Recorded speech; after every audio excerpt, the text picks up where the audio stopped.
Lemiden in the cold cauldron, wherefore many men have gone. Lemiden in the cold cauldron, wherefore many men have gone. When they come, I will stand my ground, stand my ground. I'll never be afraid. Thoughts of him take away my fear. Sweat and blood hide my veil of tear. Inside, say a prayer for me. Close your eyes and remember me. Never more shall I see the sun, for I fell. The gentleman's gone. Lemiden in the cold cauldron, wherefore many men have gone. Lemiden in the cold cauldron, wherefore many men have gone. Wherefore many men have gone.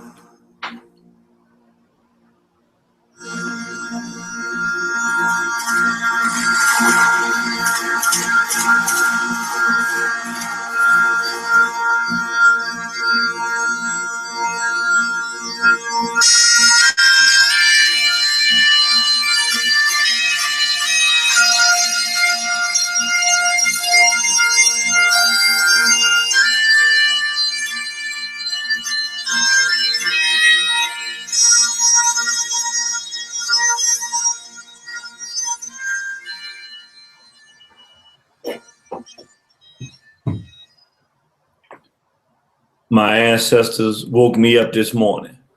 They say, son, you do know what time it is, don't you?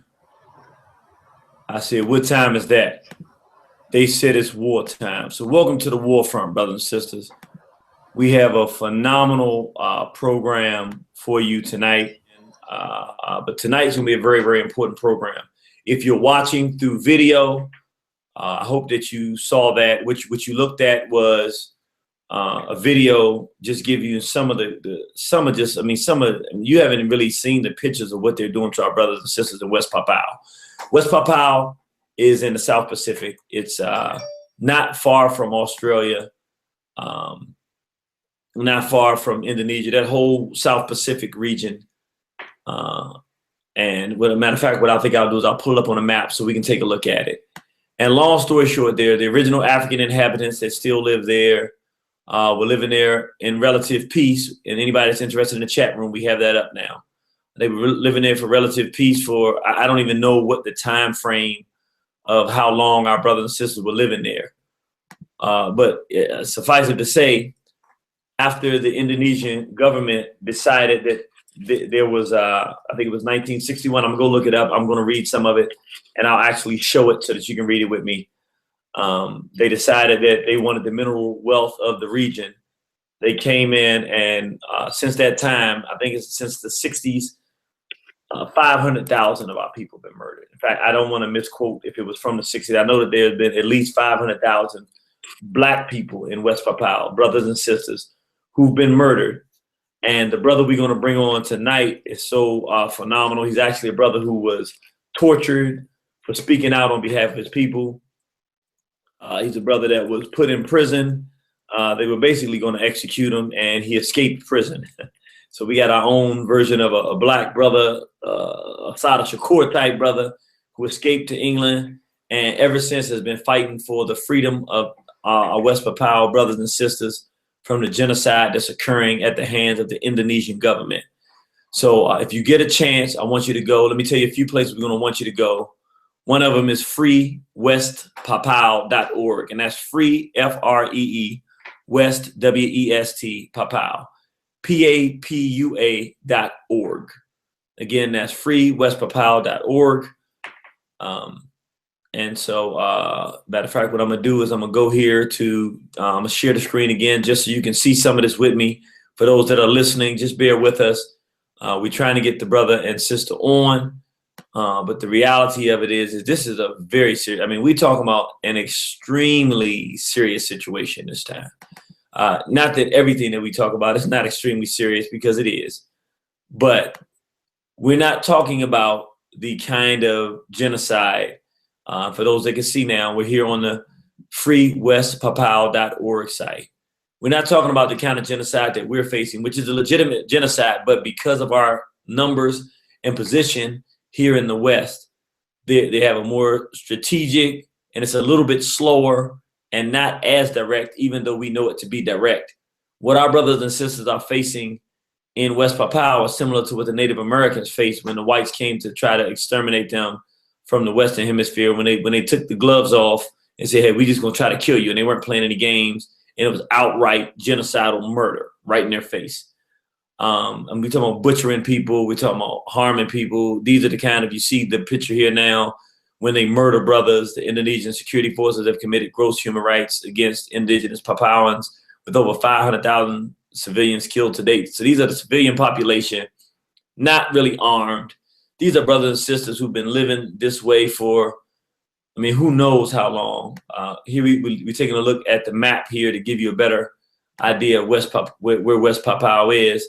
If you see here, here's the map of Africa. Go far east of Africa, down the bottom of Asia. You see here the South Pacific, where you have Australia right here beneath that, and then you have West Papua here.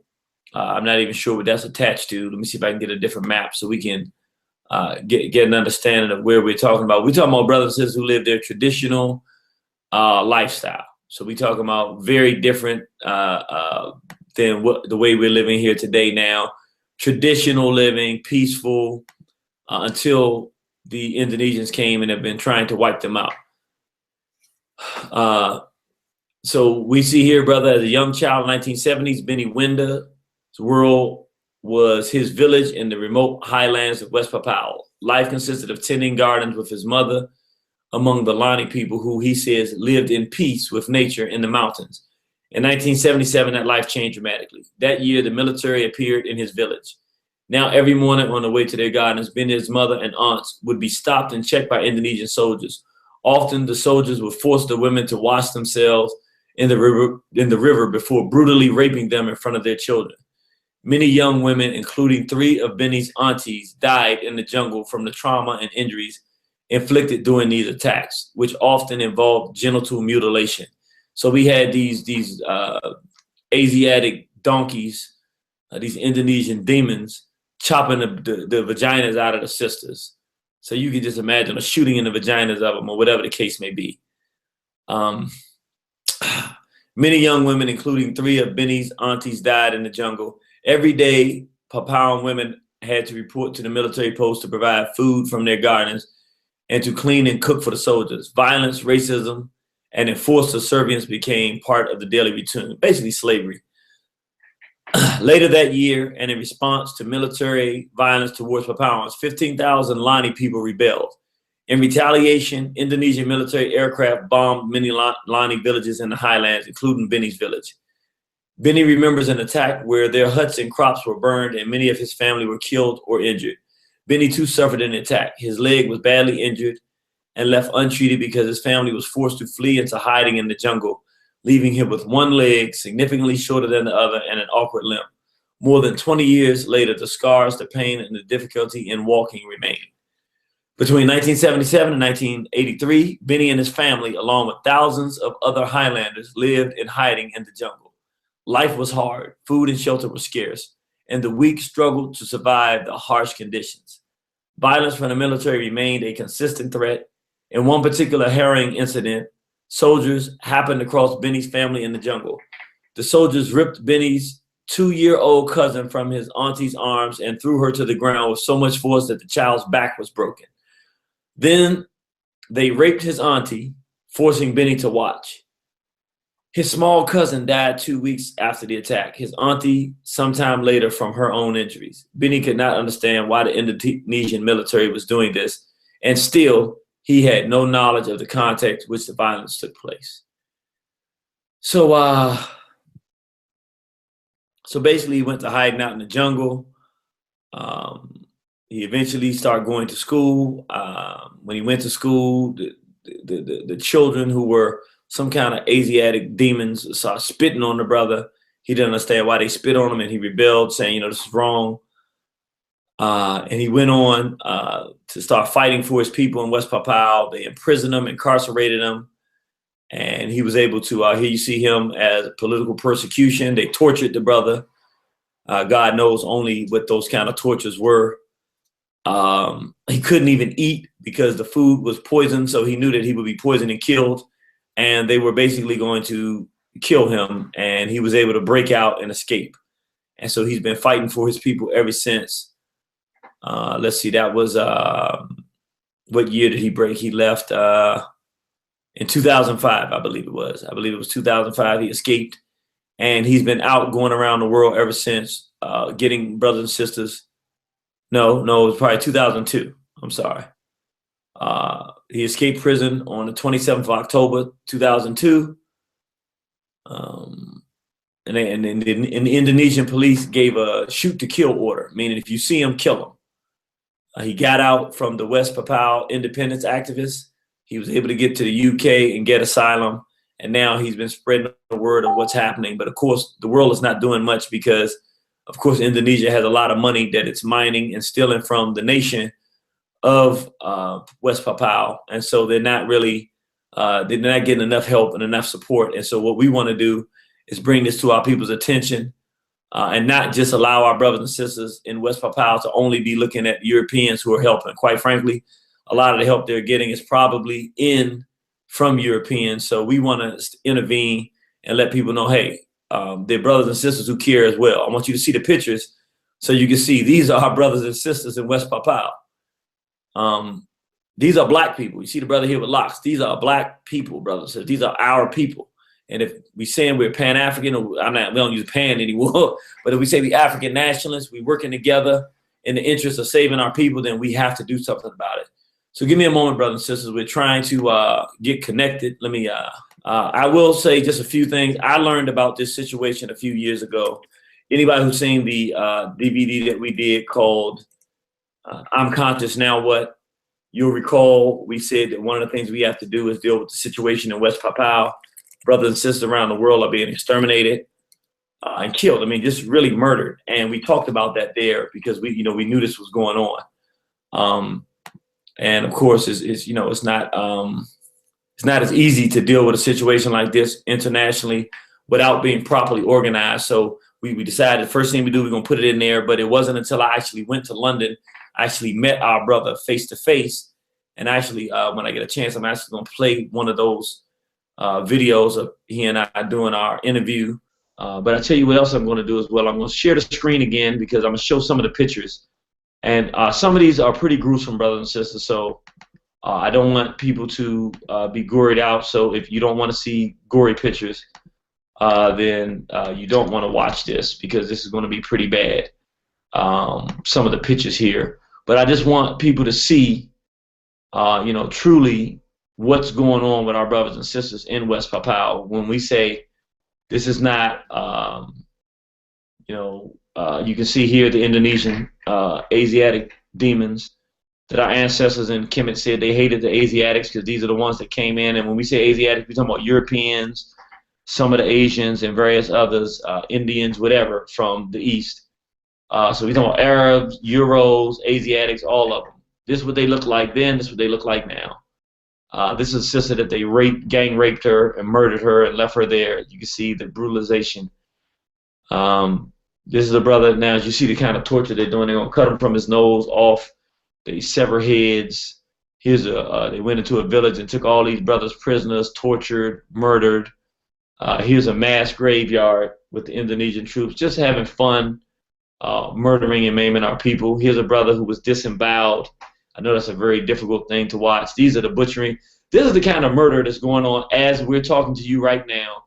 This is what's happening in West Papua with our brothers and sisters. So, but you want to hear this program. We're actually talking with our sister Juliet from the UK, who actually is assisting our brother, and she'll give us more information about what she's doing to help our brother and our people in West Papua avert genocide. We're actually talking about a modern day extermination campaign that's going on with the Indonesian government and I guess the businesses and the companies that are mining there, stealing those resources. So we're going to be talking about some real serious things tonight about what we want to do and how we want to view this and what we want to do to try to help in this situation. Okay. So please bear with us, brothers and sisters. We did not come on late. We actually got on very, very early, but they have all kind of stuff going on. It wasn't working, so we just trying to get our systems up right and running. And then once we get it all going, then we'll have everybody here. But let's do this. While you're trying to get things going there, let's just start the dialogue. Since we don't have the brother online, could you tell us a little bit about yourself? And could you tell us about, about yourself, who you are, and how you got involved in helping with the situation in West Papua? Yeah, sure. Basically, I've been involved with the campaign for a few years now, and it was really via social media. Like many others, I started seeing, the terrible, terrible images of what was happening to our brothers and sisters in West Papua, and I knew I just couldn't sit idle and and do nothing. So I decided to get involved and to play an active part in trying to stop the genocide, stop the apartheid, stop the slavery, stop the rape, stop the torture, stopping the forced imprisonment, stopping the colonialization, stopping the theft of their resources. I mean, what's going on in West Papua is, it's just abhorrent, and it's like the worst situation. I mean, outside of some of the issues that are obviously happening on the motherland, to me, what the Indonesians, which is an outside party, is coming in to do to our people, was just too much. So I was compelled to get involved and to start campaigning heavily to let the world know, to bring it to the world's attention, because many people don't even know where West Papua is. So have you gotten a chance to actually go to West Papua or no? No, very, very hard to get into West Papua. Indonesians have created so many barriers for you to get in. You might be able to go to Papua New Guinea, but not to West Papua, simply because what they do is you have to go through so many checks, and they make you apply. You have to do so many forms. It's like there's a 15-point check to get in, and if you've been associated with the campaign or any kind of activism, you're actively targeted But no, I mean, it's hard for West Papuans to get out, so it's virtually impossible to get in. They don't promote it as a holiday destination, so you've got to either know someone, have a relative, apply for a visa. It's very technical and it's very hard to get in. And then you've got to remember that you're targeted by the secret police while you're there and you're followed. So it's not an ideal situation. Okay, so basically, they're being colonized right now, so they don't even have control of their own military or infrastructure who can get on their own island. Yes, yes. I mean, the Indonesians control everything, so it's not something that you have any control over. I mean, imagine. They banned the media for the last 56 years, so what chance do I have? All NGOs are banned from West Papua. I mean, it's the only nation in the world actually which has had the media ban for 56 years, and the world has done nothing about it. But of course, it suits some nations' needs for it to be that way. So let me understand. Okay, so we know obviously. Tell us a little bit about the type of resources that Indonesia is stealing and depleting from West Papua. Wow. Basically, West Papua, what people aren't aware of usually, is the fact that it has the largest gold mines in the world, Kasberg and Grasberg mines. It's also one of the largest producers of the world's copper and silver and nickel and cobalt and oil and palm oil and other minerals and natural liquid gas.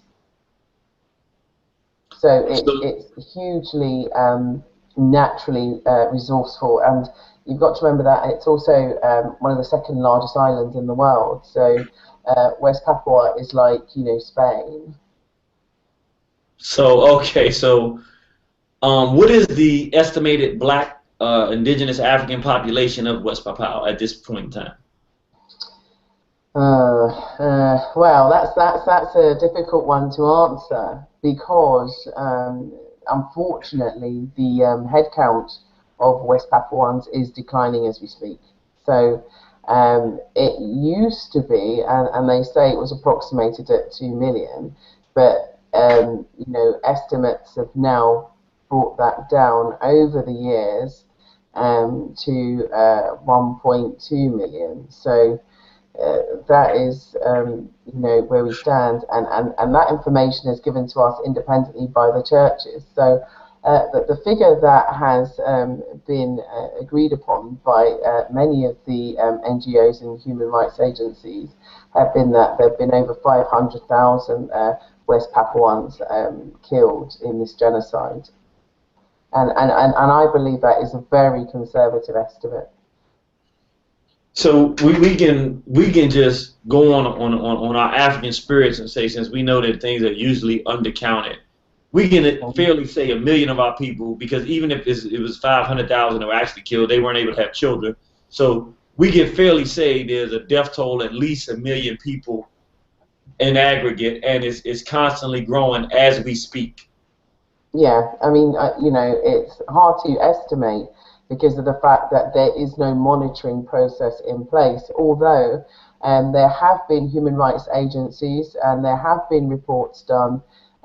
There was one done by an Asian agency and a Chinese organization as well, and not current ones, but there have been reports and studies which have basically said that there is genocide in West Papua. Whether people want to call it slow, quick, what have you, the fact is that it has been confirmed that there is genocide in West Papua because the Indonesian government basically go to great pains in order to ensure that it's not perceived that way. Put it that way.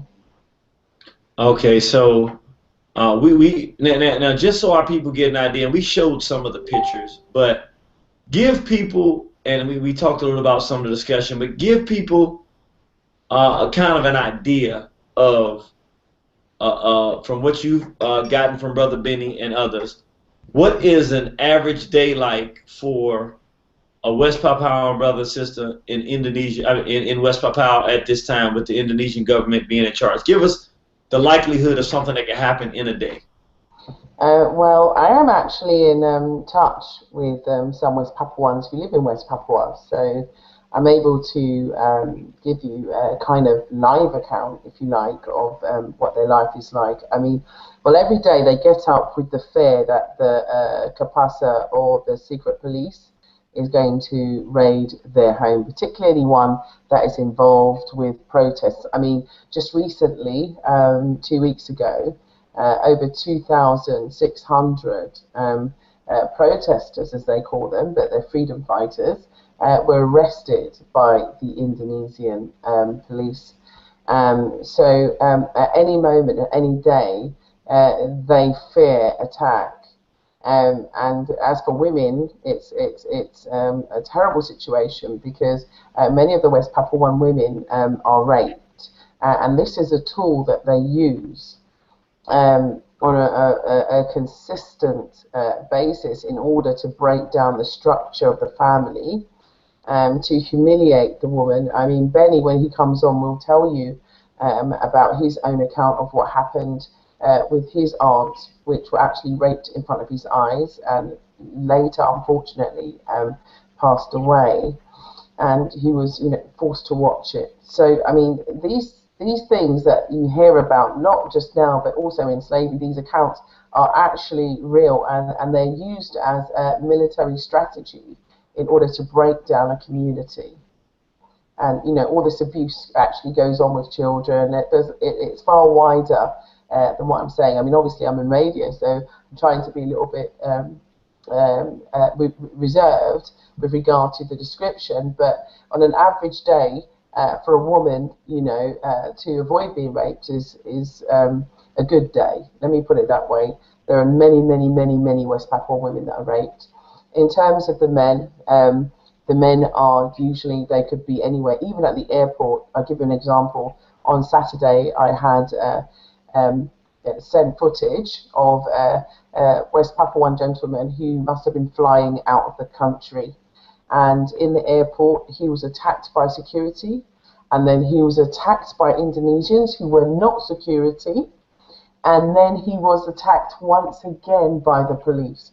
And I mean, this was a brutal attack, and this is in the checkout area of an airport. So this is happening in public. I mean, the other attacks are happening in public too, and they are brutal. I mean, they are absolutely inhumane. And on a daily basis, some of the people that I speak to in West Papua have been living on just yam for like 2 weeks. There's starvation there. And not only is there starvation there, they're also faced with apartheid because all the best shops, all the best land, all the best housing, all the best resources are given to Indonesians. So thereby, it's very hard for a West Papuan to actually, have a good living, if they're fortunate enough to get into education. But remember, lots of West Papuans are rural living people, and they are the indigenous people, and they don't want this, modern type of life. They choose not to. And, they left Africa, 50,000 years ago, and have held on strong to their culture despite, colonialism from the Dutch and now the Indonesians. I mean, the Indonesians shouldn't even be there. They invaded West Papua illegally, and because of that, that's why they target men. So when men go to try and provide for their families, they are then targeted and arrested and then imprisoned. And sometimes they're poisoned as well in prison. They're not given any rights or right to have a lawyer or anything like that. And sometimes they can be imprisoned, especially if they're caught with the flag, which is the Morning Star, the Bintag.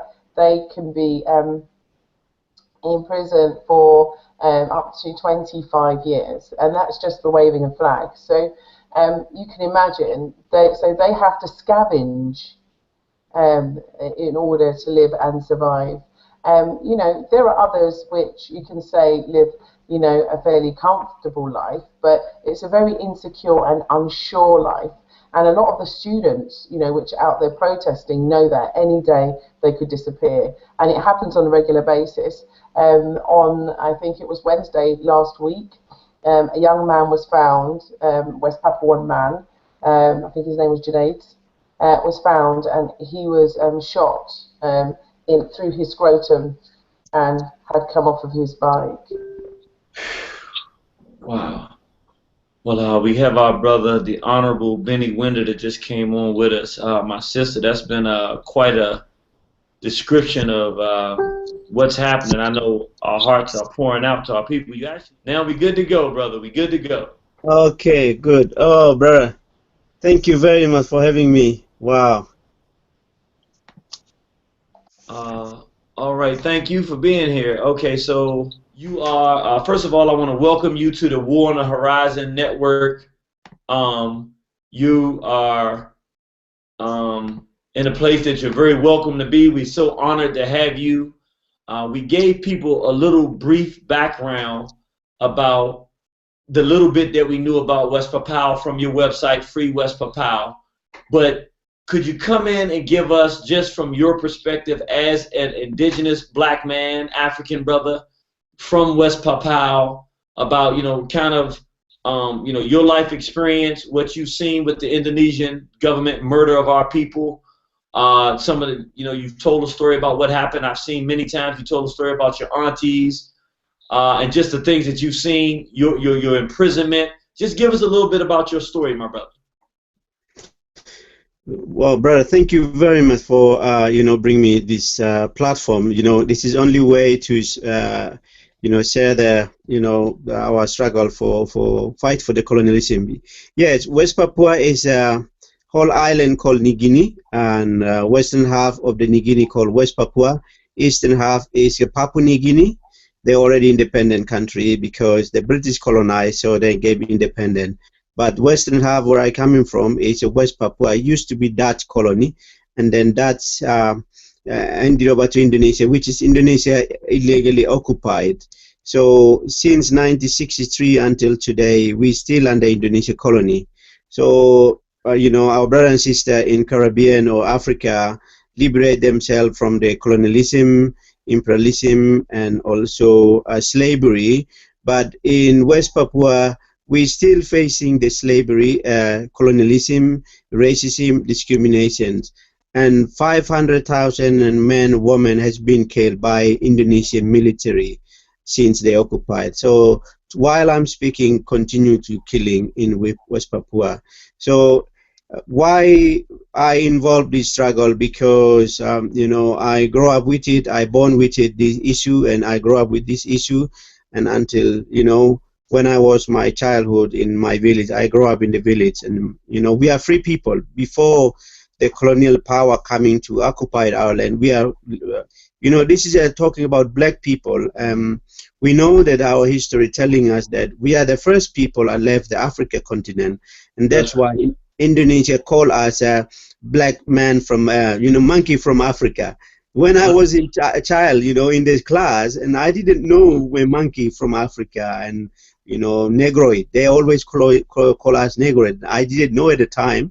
I thought it's nobody black, the other people, other black men out there, only us. That's what I thought at the time.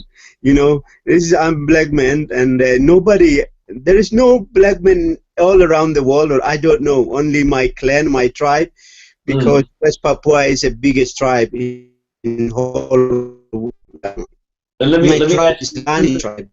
Yeah, one thing. Here's a beautiful thing. We have our brother, of course, it's bad circumstance, but here's a black man from a land of black people who's letting us know that all of his life, until he found out and traveled a little bit, he didn't know that there were other African people all around the world. And obviously that information was kept from our brothers and sisters in West Papua. So continue to tell your story, brother. So we want you to know that you have brothers and sisters around the world, and we're here to try to help as much as we can. You know, this is amazing that when, you know, at the time what I thought is nobody, I'm a black man, and, you know, I grew up in the village, and until today my people are still in just traditional dress. You know, they don't put any European clothes in the mountain, and they fight with the bow and arrow until today, proud the black man, and they still, you know, keep identity strong, keep the, you know, traditional way of life, and that's the African, you know, the African. And so that's why I, you know, get involved, because you know, yes. So where, yeah, I ended up fight this struggle because, you know, my own story, and there is every West Papua can tell the story, but this is my part. I always saying that this is the struggle is, you know, because the Indonesia killing the people of West Papua is because of that difference, because they're black men, you know, they are black people. That's why they trying to wipe out entire population. And, you know, it's 500,000 men and women has been killed. It's enough. They, so since until today, let us free, let us go free. We don't want to join Indonesia because you are killing us like animals. We are human beings like you. But why you look at that way? And I graduate from political science. I trying to use that in knowledge to help my people. All right, help me out, because we want to get a little bit of your story in there. So, okay, so as a young child, the Indonesians first came to your village in what year? Do you remember? Yes, this is when I was about 7 years old, and this is my sentiments will grow up.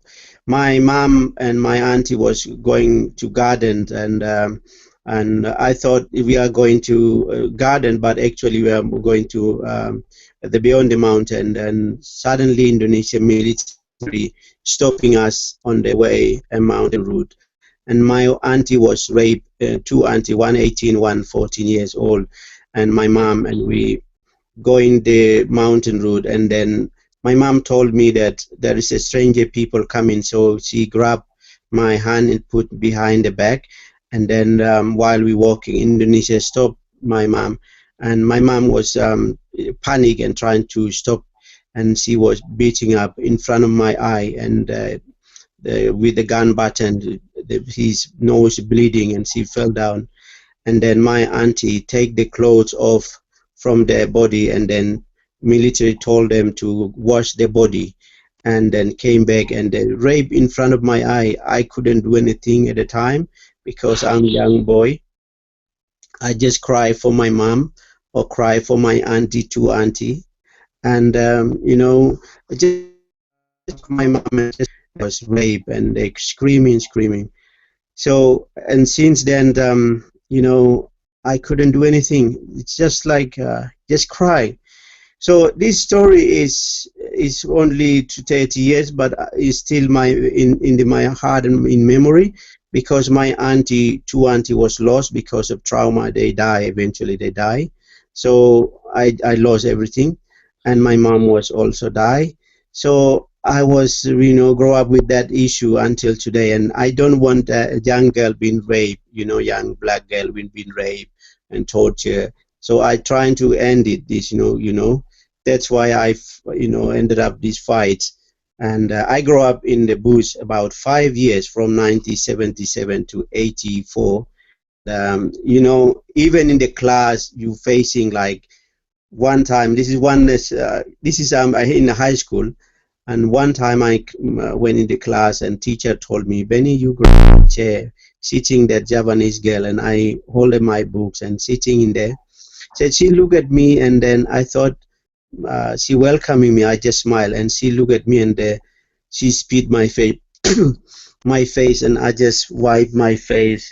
And first I thinking maybe I'm a smell because I'm a black man, so I'm smell. So what happened, as soon as I left the class, next morning I went to the shop and I bought the soap. I washed 3 times in river. My body was make sure they clean. Yesterday I was smell.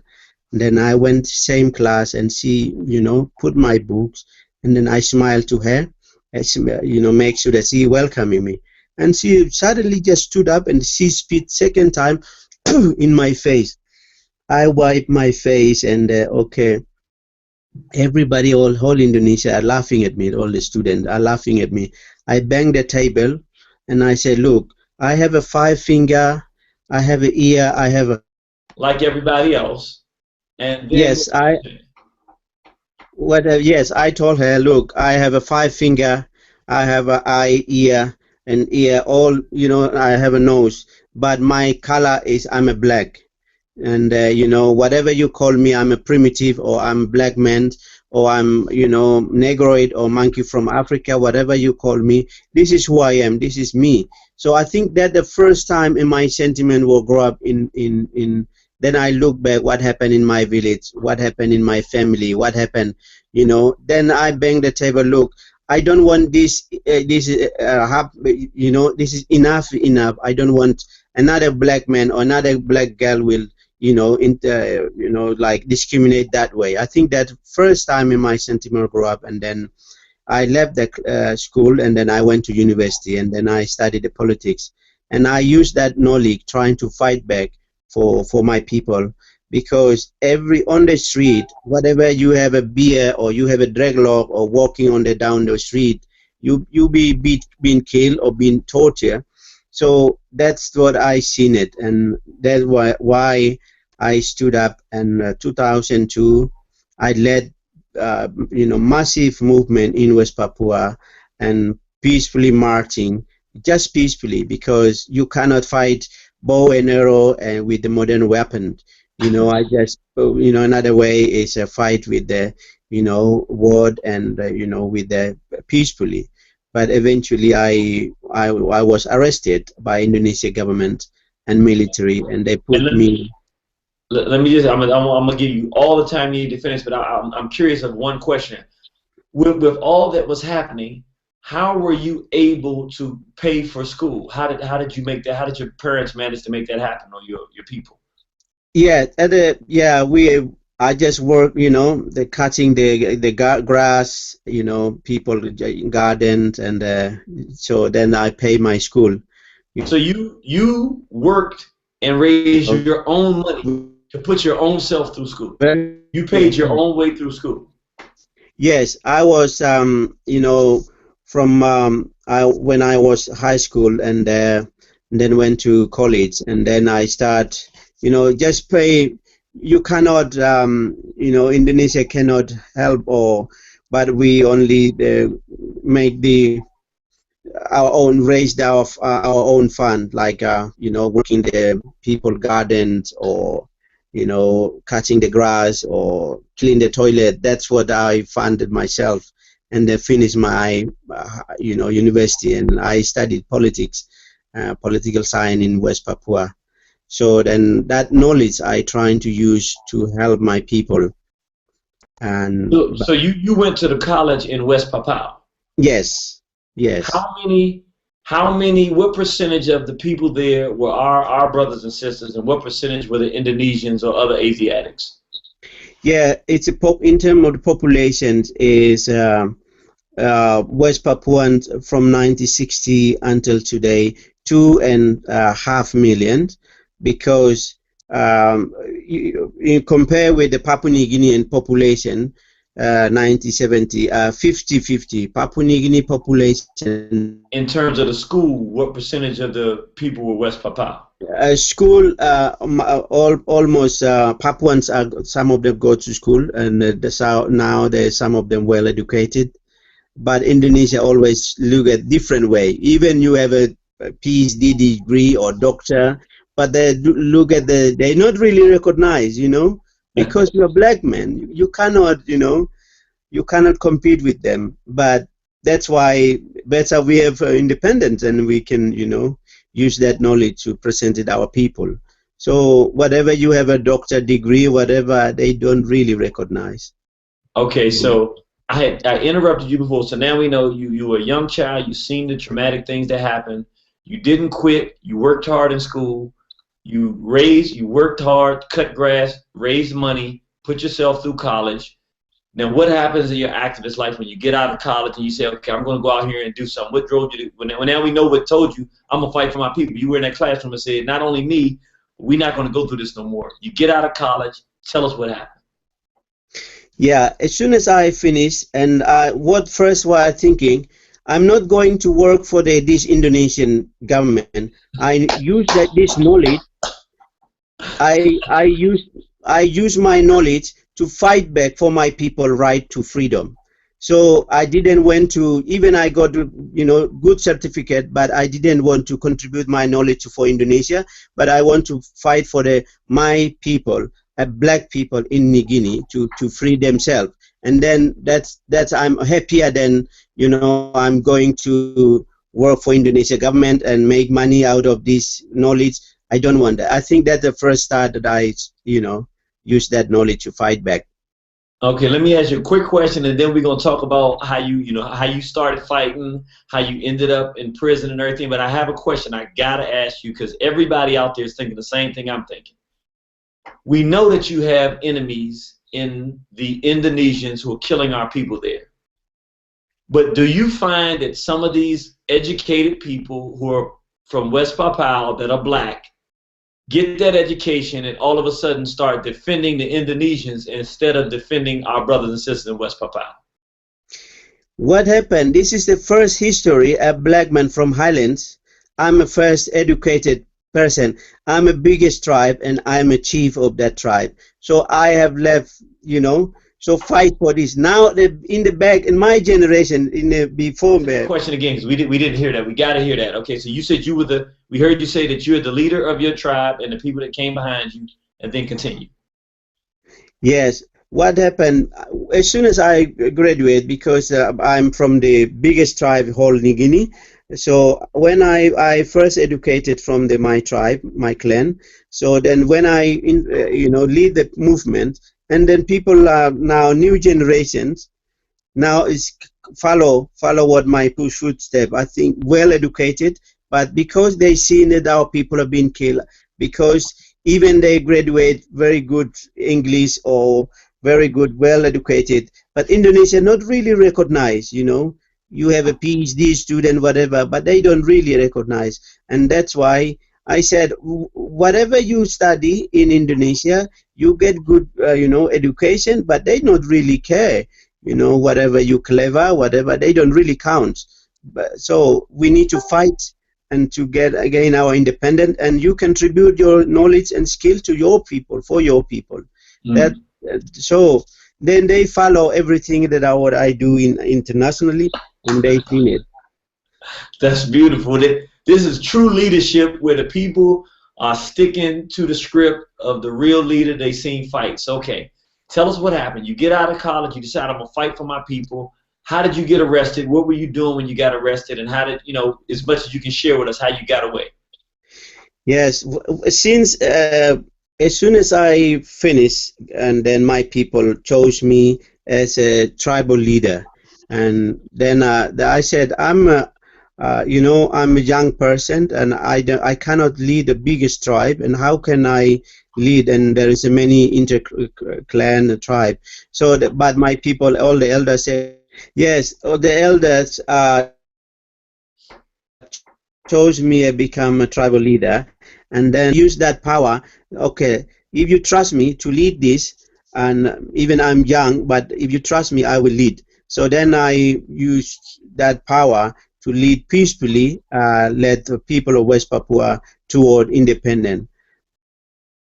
Then after, I led, and people, Indonesia really worry, and they really scared, because they call me a radical, even I'm not really, holding the gun to killing everybody, but just peacefully. But they know I'm well educated from that college, the university, so they already follow me. Rasta, they don't really, with the people, and then they don't like, my leadership, and just peacefully and marching on the street and raise the Morning Star flag. Sister Julia, they're holding the, put the head, that's the Morning Star. If you holding that flag in West Papua, 15 years or 25 years, I was charged 25 years just because of the peacefully lead holding that flag, and they put me in prison, charged me 25 years. I went to court many times, when there is no weakness, no evidence. They just, because of I'm leader, they're trying to put me a very long time. So then, I managed to run away. That's good. We have a sister who named Asada Shakur in America who got in a little bit of trouble like yourself for fighting for our people. She managed to run away too. So we're very proud that we got our brother from, we call that the east side. See, we over here on the west side, and that's the east side. That's the real east side over there. And you managed to get away and keep freedom fighting too. This is beautiful. We also had a sister named Harriet Tubman who got away, ran to freedom, and she kept fighting for our people. So your people's Harriet Tubman and every other leader, Stephen Biko and every other African leader around the world. Now we have to add the name to that group, Benny Wenda, our brother, the Honorable Benny Wenda. So how long ago did you get away, and how long have you been in England organizing and going around the world to tell our people about this struggle? Yes, since you know, this is first time in the history of West Papua, a 50 years history. I'm a first escape alive, a freedom fighter alive. But before me, many of them been killed in poisoned and assassinated and also kidnapped. But this is the history in West Papua history. You can Google it. You know, people out there can find out about Benny when I just put it, then everything is come out. So it's in the history. Since we are like, you know, with 50 years, nobody know why we are fighting. Nobody knows because Indonesia banned journalists.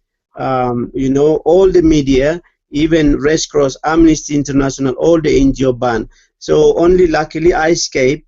You know, I 1 year in prison, and the 3 times the Indonesian military trying to kill me, and that was I stay, I will be killed like animal. So better while I escape and they kill me, doesn't matter. And then I managed to, you know, escape. We are in the United States.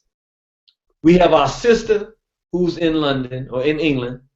We have our brother from all the way across the other side of the world, West Papua. All of us are Africans, and we're all talking to our whole entire family around the world about one of the biggest crises for African people in the planet right now, which is the genocide of our brothers and sisters in West Papua. And we're doing it as Africans trying to save our own people. And we feel like it's more our responsibility than anybody else's to save our brothers and sisters in West Papua in any way that we can. And that's why we're having this program. So, brother, keep talking. And as you come back in, I'm going to let you jump right back in as your internet picks back up. Yes, thank you, brother. Yes, yes. Since you know, you know, Indonesian military trying to kill me, and with intelligence trying to assassinate or kidnap me inside the prison. 3 times they trying to attempt to kill me, but then you know, I managed to run away. You know, I break the ventilation, and then I escape, cross the border to Papua New Guinea, the other side, and then I got a fake passport, and I helped by my one of the, you know, brother here in UK. His name called Mike Atking. He's very good guy, and I call brother. He's helped me, and yes, I came to United Kingdom 2003. Okay. So then I claim asylum. So now British government and British people allow me stay this free, and I use this freedom to form a campaign called Free West Papua campaign, based here in Oxford. So, you know, I formed this group, and then I, you know, up and down this country, and you know, just spread the message. And so nearly 8 years in this country. That's what I started up and down the country. And then I expand my wing, travel to you know, few countries. In fact, that the first time I've been in Africa, it was in 2010. I invited African Diaspora Conference. It's a first black man from Pacific. Also, you know, Dr. Runoko Rashidi, he's I think historian. He based in the United States. He found me online, and brother, can you come to Senegal? And there is an African Diaspora Conference. You represent people of black people in the Pacific. And I said, I didn't know this person, why he's interested. and then I find out his name. So let's go to, this is the first time I put my feet in West Africa. I was tears, you know, I was, because the history, I'm talking to you, brother. There is three groups we left. There's some of them we left, two groups we left them because we cannot walk faster, so we can go faster. So we left them somewhere. They are different. So we already here. So one day you will find this is story every West Papua knows.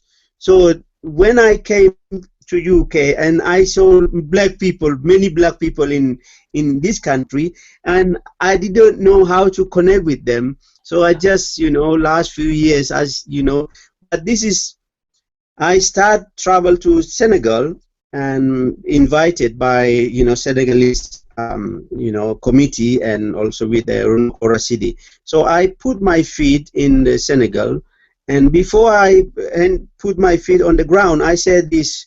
So my people and my ancestors left this continent 15,000 years ago. Now the last people are fighting colonialism. I'm coming back to motherland. Then I was tears. You know, this is first time. I'm not joking. I'm not telling lies. This is true, honest. I cry. I'm coming back, gain the spirit. So I think that's the first time.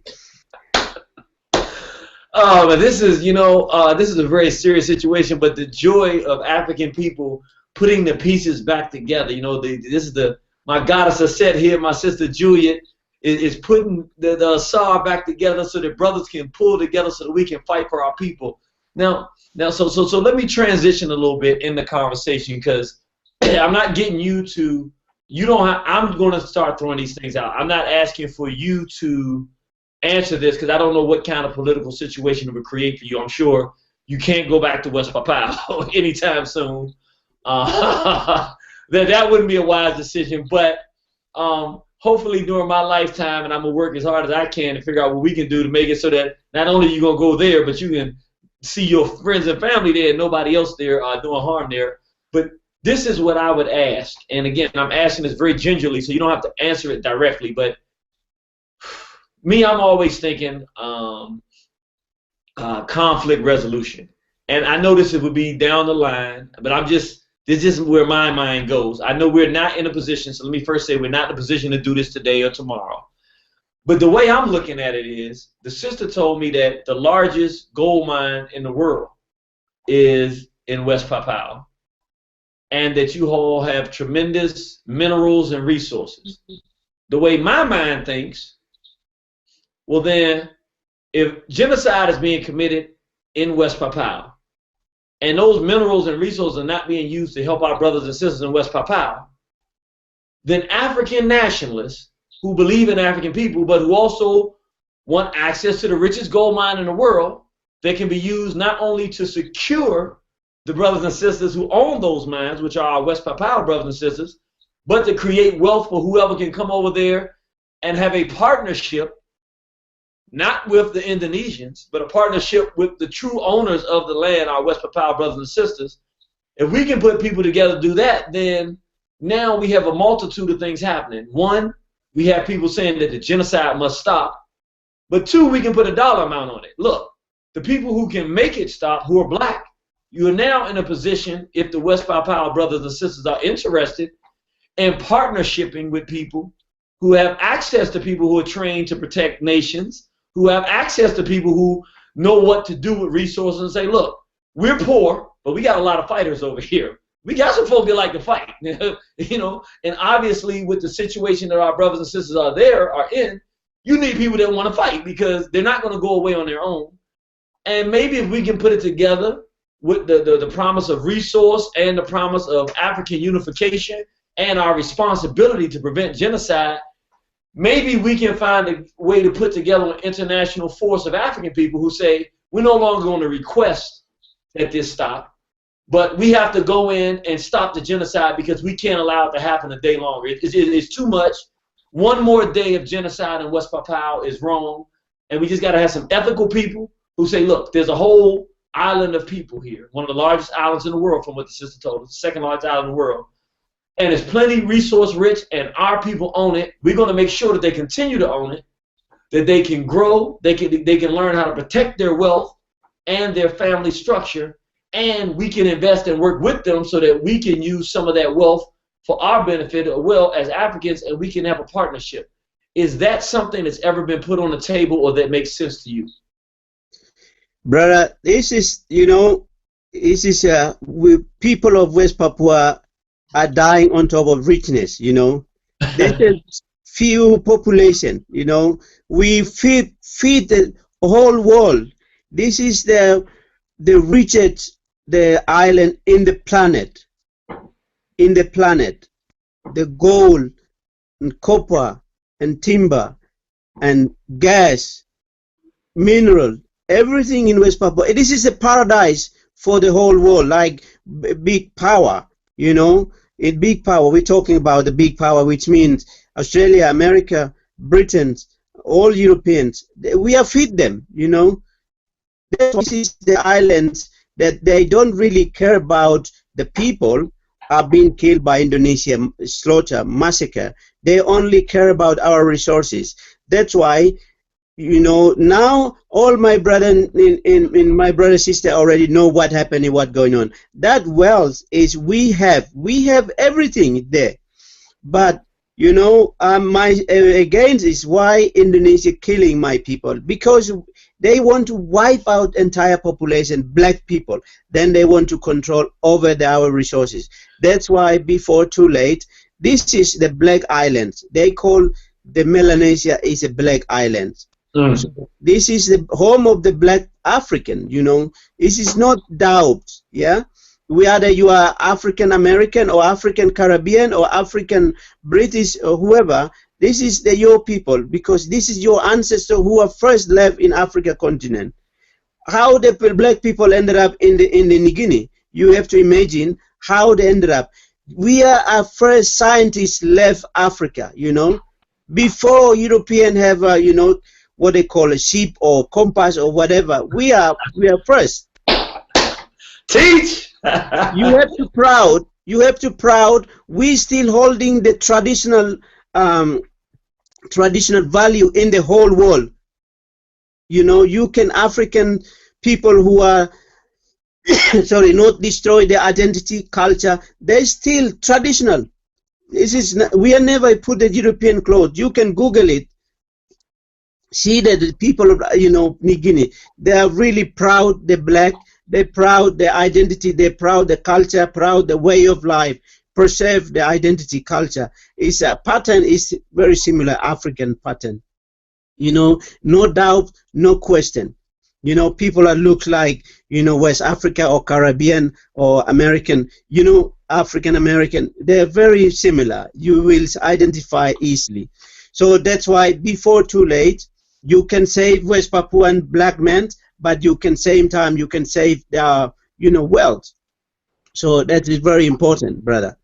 Yes, yes. See, the reason this is so important is that the way I'm viewing it, again, now let me be clear, I'm not in a position tonight to do this. However, you can bet your bottom dollar that we're going to be in touch, because if our people are dying and we got to save them, we got to be realistic in terms of, I would go there for free if I had an army to do it, just because that's how I feel, but everybody's not like that. However, like I said, I got a lot of folks that can fight here, and quite frankly, in this country, no matter how well they've done, they struggle with those skills that they've learned to use, but once they're not using them for the European anymore, they're thrown to the wayside.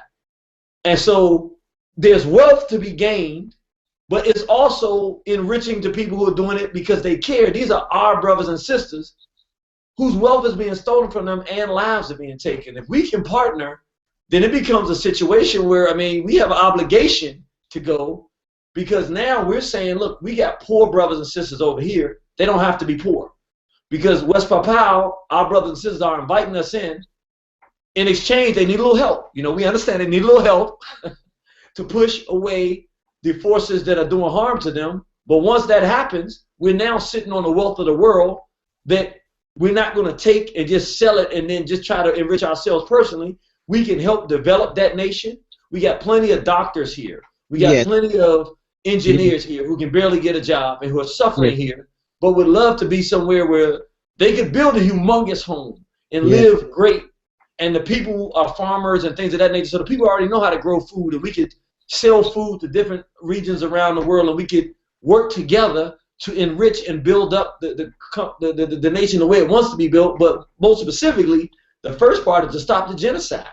But the wealth part means a lot, because I'm going to be honest, trying to get the black people to do it, if we can say, listen, when this happens, then this is the beautiful part. Not only are there wealth there, but in order to protect it, we're going to have to put something there to protect it. So now it's not just a temporary thing where you get a payout and leave, but look, this is ours now. We're partnering with our brothers and sisters, and we got to make sure they're trained to protect their own land, that, you know, their culture is preserved, and that this is a long-term relationship, so that you mess with them, you mess with us.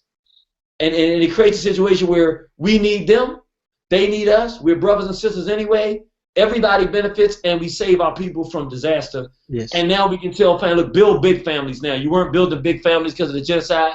We want you to have 6 and 7 children now. We want you to have 10 children, because you're safe to do that, because you can eat all you want to eat. You don't have that problem. I believe this is doable. I really believe this is doable.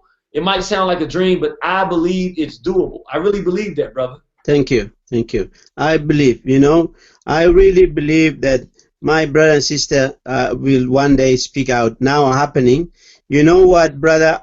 Since I, you know, came to Senegal, and after I came back to United Kingdom, what happened? Indonesia put Interpol, international arrest warrants, on AMO Interpol list. You know, they called me like a terrorist. So in 2 years I couldn't travel, you know, from 2011 to 12. I couldn't. They banned me totally. But luckily, I was released because of the lawyers, Federal International Base in London, and Jennifer Robinson is my lawyer. She's an Australian lawyer. So they're working together, and they give testimonies. She was witness in my court case in West Papua. She came out and she gave the testimony to British government as well as the international Interpol secretariat. Then they remove Interpol. So there is just political motivation. Then what happened after? As soon as they release, remove my name, and I traveled to Caribbean. Just try to find a way, you know, recover myself, and how my brother in Caribbean ended up, how that happened. I've been in Guyana, Barbados, Trinidad, and Jamaica, and St. Martin, all those islands, just trying to be like, you know, find out how they end up there, how these black people, many in the Caribbean. And I've been in, you know, Senegal and South Africa and Ghana, you know, all these places, just trying to find a way to build a connection. So that's what I did, brother. So now many people, in fact, that my sister Juliet, I you know, found, you know, her to now with me. Also, sister Janet and you know, Evelyn. There's many sisters from Caribbean. Even I didn't met any Caribbean in Jamaica, but I did met Muta Baruka radio station in IRA radio. That's first time they interviewed me when I was in Jamaica. Just find friend in Jamaica, Kingston Town. You know, this is the first time I never travel. You know, just go there. What happened? They are black people, so if they kill me, doesn't matter. But most important thing, I will be there, a black man. You know, so yeah, that is what I did after, you know, removed from the Interpol list. Okay, fantastic. So I hope everybody's listening. The brother, this was so beautiful.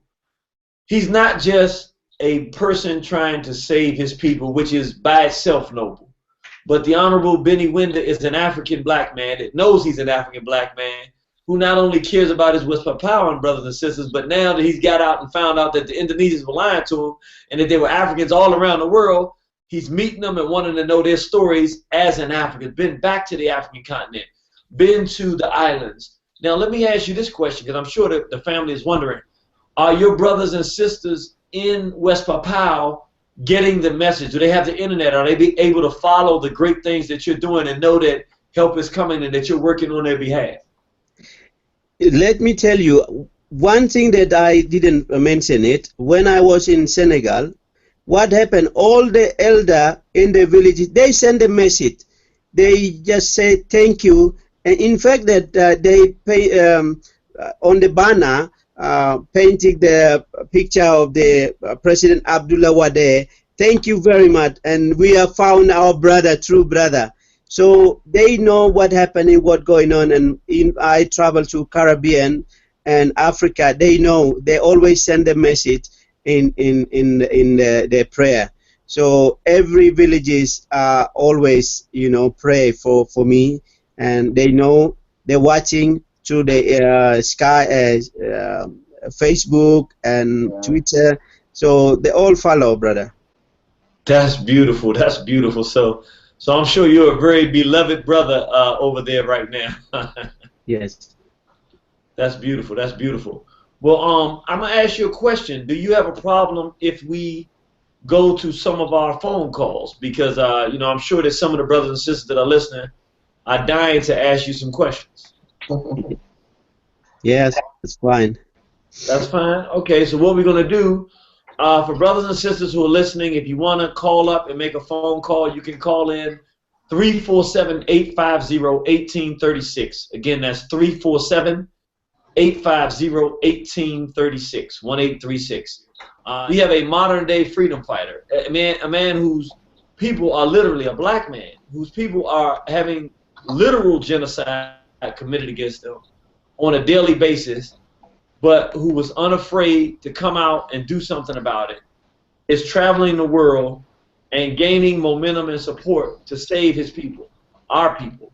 So this is the kind of opportunity that you can, I mean, literally, you can only dream and imagine of having, where we have a brother who's actually not talking about it, but fighting against genocide of black people in the world that we live in today. It's not 30,000 years ago or 20,000 years ago. This is right now as we speak. So tonight we're going to do it a little bit differently than we normally do. We're going to keep, just for everybody to know, we don't use the N-word here. That's one of our policies. We don't debate it. We don't argue about it. We don't discuss it. It's just something that is not allowed on our platform. We're Africans here tonight. And if there's ever been a time for you to know it, tonight is the night. We are Africans, not N-words. And we're one family of African people. So come on in here with that spirit. We're going to enjoy that that way. And we ask you also, in order to be heard, we ask you to say, praise Nat Turner, glory to Garvey, and long live the spirit of Dr. Khalid Abdul Muhammad. But tonight we're going to add something additional to it because it's just such a special program. Tonight is praise Nat Turner, glory to Garvey, long live the spirit of Dr. Khalid Abdul Muhammad, and we thank our brother Benny Wenda for working to save our West Papuan brothers and sisters. So again, that's praise Nat Turner, glory to Garvey, long live the spirit of Dr. Khalid Abdul Muhammad, and we thank the Honorable Benny Wenda for working to save our West Papuan brothers and sisters. And I help you through that. I know that's long, but it's right tonight. I mean, we have an international African nationalist union here of people working together to save our brothers and sisters in West Papua. I want you to come in here with that good, strong African spirit, show that love, and show the honor to a black man who's traveling the world to save members of our race from annihilation. 949514, praise Nat Turner, glory to Garvey, long live the spirit of Dr. Khalid Abdul Muhammad, and we thank our brother Benny, the Honorable Benny Wenda, for working to save our brothers and sisters in West Papua. Praise Nat Turner, glory to Garvey, and yes, can you hear me? Yes, long live the spirit of Dr. Khalid Abdul Muhammad. Come on. Muhammad. Long to Dr. Collins Muhammad. And we thank our brother, the Honorable Benny Wenda. And we thank our brother, Honorable Benny Wenda, for working to save our West Papuan brothers and sisters. Working to save our brothers and sisters in West Papua. Yes, ma'am. Come on, talk to me, sister. Talk to me. Okay, I have a question. This is for Brother Wenda. I want to know, at first, when did the genocide and the taking over West Papua started, actually? Can you repeat again, brother? Okay, her question is, and sister, I'm going to need you to speak up, but I'll answer. She said, when did the actual genocide in West Papua start? Thank you, sister. Thank you very much for raising that question. Yes, since Indonesia, as soon as Indonesia occupied 1963, that was the starting the bloodshed. And from until today, there is almost 500,000 women, men, and children has been killed, and that is already identified. But there is more people being killed, and some of them are unidentified. So that's why I call Indonesia a committed genocide. And if Indonesia promote democracy, and then they have to let the international journalists or in the UN, for example, UN genocide prevention visit West Papua. But until today, Indonesia are banned, totally banned. All right, sister. Okay. You got anything else? Well, I just want Brother Wenda to know that we're here for him and the whole West Papua, and whatever we can do, we'll do it. That's beautiful. Were you able to hear her that time, my brother? Yes, last one I cannot hear. Yeah, she said that we're here for you, and anything that we can do here in America to try to help our brothers and sisters in West Papua, she said we're here to do it. Thank you very much, sister. I really need your support, and I hope that African American can be, adopt this major campaign to help me and free my people and our people in West Papua, because they really need you to be voice. Thank you. Okay. Okay. All right. Is that it, my sister? That's it. We love you. All right. We love you too, Brother Wenda. She said we love you. The sister showing the love. Thank you, sister. Thank you. All right. Straight Black Pride, my sister. Okay. Straight back fine. All right. All right. All right. That's beautiful. Let me praise Nat Turner. Praise Nat Turner. Glory to Garvey. Long live the spirit of Dr. Khalid Abdul Muhammad. And we thank the Honorable Benny Wenda for working to save our brothers and sisters in West Papua. Praise Nat Turner. Glory to Garvey. Long live the spirit of Dr. Khalid Abdul Muhammad. Who I met personally. And thank you, Honorable Benny Wenda. Wenda, I'm sorry. No problem. The Honorable Benny Wenda for working to save our brothers and sisters in West Papua. Thank you for helping to save our brothers and sisters in West Papua. I just came online, so I didn't really hear too much. So I heard that there's genocide going on. Did you say Indonesia or near Indonesia? It's the Indonesian government has invaded West Papua, which is not that far away from it. And they've been since the 1960s, and they've murdered over 500,000 brothers and sisters because they're stealing their resources and trying to exterminate them so that they can take the island and use that island for themselves. And this brother has fought. He actually watched his mother, he watched his aunties raped in front of him as a child, and his mother beaten. And the rape and the murder of black people goes on a regular basis in his country. He got his education and paid for it himself. He worked for himself, raised the money, got educated, came out and said, I'm not working for Indonesians. I'm going to work to save my people, organized the people, and was arrested. And they were going to either put him in jail for life or they want to kill him. And he actually escaped, got to the UK, and has now been going around the world with the Free West Papua freedom movement to save the brothers and sisters from extermination in West Papua. So we have an extremely important man, one of the most important men living on the planet today during our times, working to save our people, my sister. Well, thank you, brother. I do appreciate that. So how, as we here in America, can help? What are your goals there? Brother Wenda, can you hear us? To do something to help. Brother Wenda? Yes. Yes. Did you hear her question? Yes. Can you repeat it, brother? Yes. She said, how is it that people living in America, black people, how can we help your struggle? Excellent question, sister. Thank you, sister. Thank you very much.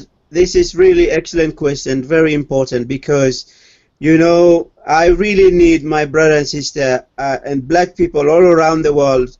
I really need support, and particularly in the U.S., because what happened in our history, U.S. government involved directly first place. So now what I really need is, you know, my brother and sister in America, if you have a connection with the MP, or in fact, you know, if you have a connection with the Black Caucus, or, you know, all this, you know, Congress or Senate, or any particular you know, organization that facilitate me, that's really, you know, also we be the people of West Papua voice. I think that's really make big difference. You know, we really need you to be, you know, the history telling us that, you know, our brother and sister in America, led by, you know, Malcolm X and you know, Dr. King and all those leaders, you know, Steve Biko in South Africa, and these all great leaders, and very important leader, you know.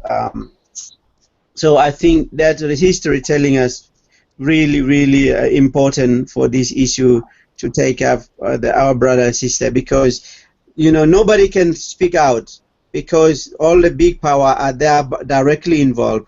Only my brother and sister can speak out about the crime of humanity in West Papua.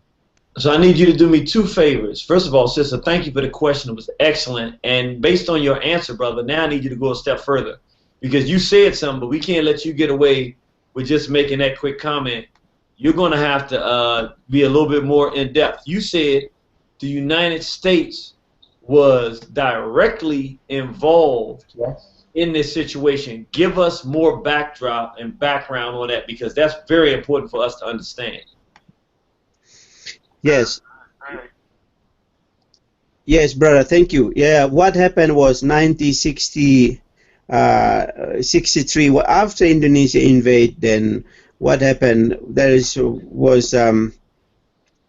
will have a referendum 1969. This organized by Indonesia. It meant to one man, one vote. But didn't happen according to international law, and just round them up, you know, 1,026 elder, including you know, the chief. So that was forced to referendum favor of Indonesia. And before referendum, U.S. really interested our resources. 1967, U.S. and led by Henry Kissinger signed over our resources with the President Suharto, you know, a dictator at the time. When they signed it, and that agreement, then they forced West Papua referendum. The referendum is just, you know, fraud. Then according to Indonesia, not according to international standard. Even UN was there, only six officials and 16 helper, and this is the island the size of France, 3 times the size of France. And second biggest island in the world is West Papua, and you know, that's why they always, you know, it's a primitive people, black people. you know, nobody can talk. So that's what happened. So you know, this is history. It's all documented very well. Yeah. But nobody speak out about it against, because they kept us as a prisoner, kept us as a slave in this 21st century in West Papua. That's why, brother, luckily I escaped and I brought their message. And some of the leader also escaped in Netherlands, and some of them live in, you know, in West Papua, Australia, and few of us, you know, escape in Europe, and some of only we escape the message. So that's why Indonesia get away with the impunity, get away with the, you know, if you kill the Papuans or black men, you know, they got rank. And if Indonesia, you know, corrupt $1 million, just go free. That's what, you know, simple example that I want to tell you. Can I add anything in? Can you hear me at all? I can hear you now, yes. You can. I'd just like to say that Kennedy, your president, was actually very much involved in the backhand deals of what happened. And just to add to what Benny said, is that the deal that was done to enable Indonesia to invade West Papua was done with complicity of America and the Netherlands and the UN. So, you know, there's a lot of responsibility, because basically the act of no free choice, and also that's why they in West Papua celebrate the Day of the Broken Promise, which is on August the 15th, and we would like you in America to go out and protest with us. We protest outside of the Indonesian embassy here in England, and we would like you in unity with us to have a protest also on the 15th of August, which is the Day of the Broken Promise, outside of the embassy, depending on obviously which day it lies, in America, because it's important that we have a show of solidarity worldwide, as what happened last year. So we really do need to build those networks. But in terms of America, I'd also like to talk about Rio Tinto and some of the other mining companies which have got huge investments in America and have had for a long time. And I would like everybody to go onto West Papua and have a look at the Casberg and Grasberg mines, please. Because you will see how they have carved off the top of the mountains in order to create these humongous mines. And so they are causing not only genocide but ecocide as well. And so if you even look, you'll find that America has huge interests in West Papua, which is why they have funded arms and had these deals with the Indonesian government, knowing fully well that there is a despotic and genocidal regime going on. So they still trade with them, strengthen their GDP, and the #1 GDP source of income for Indonesia is West Papua. So therefore, they are the protectors of the American interests, and that is why America has blood, West Papuan blood, on its hands. Okay, so just one clarification. He won't my president, he was the president over here. Oh, sorry. When I say I'm talking about the US, sorry, let's put that in place. Not you personally. You know, over here in America, we say we're not African Americans.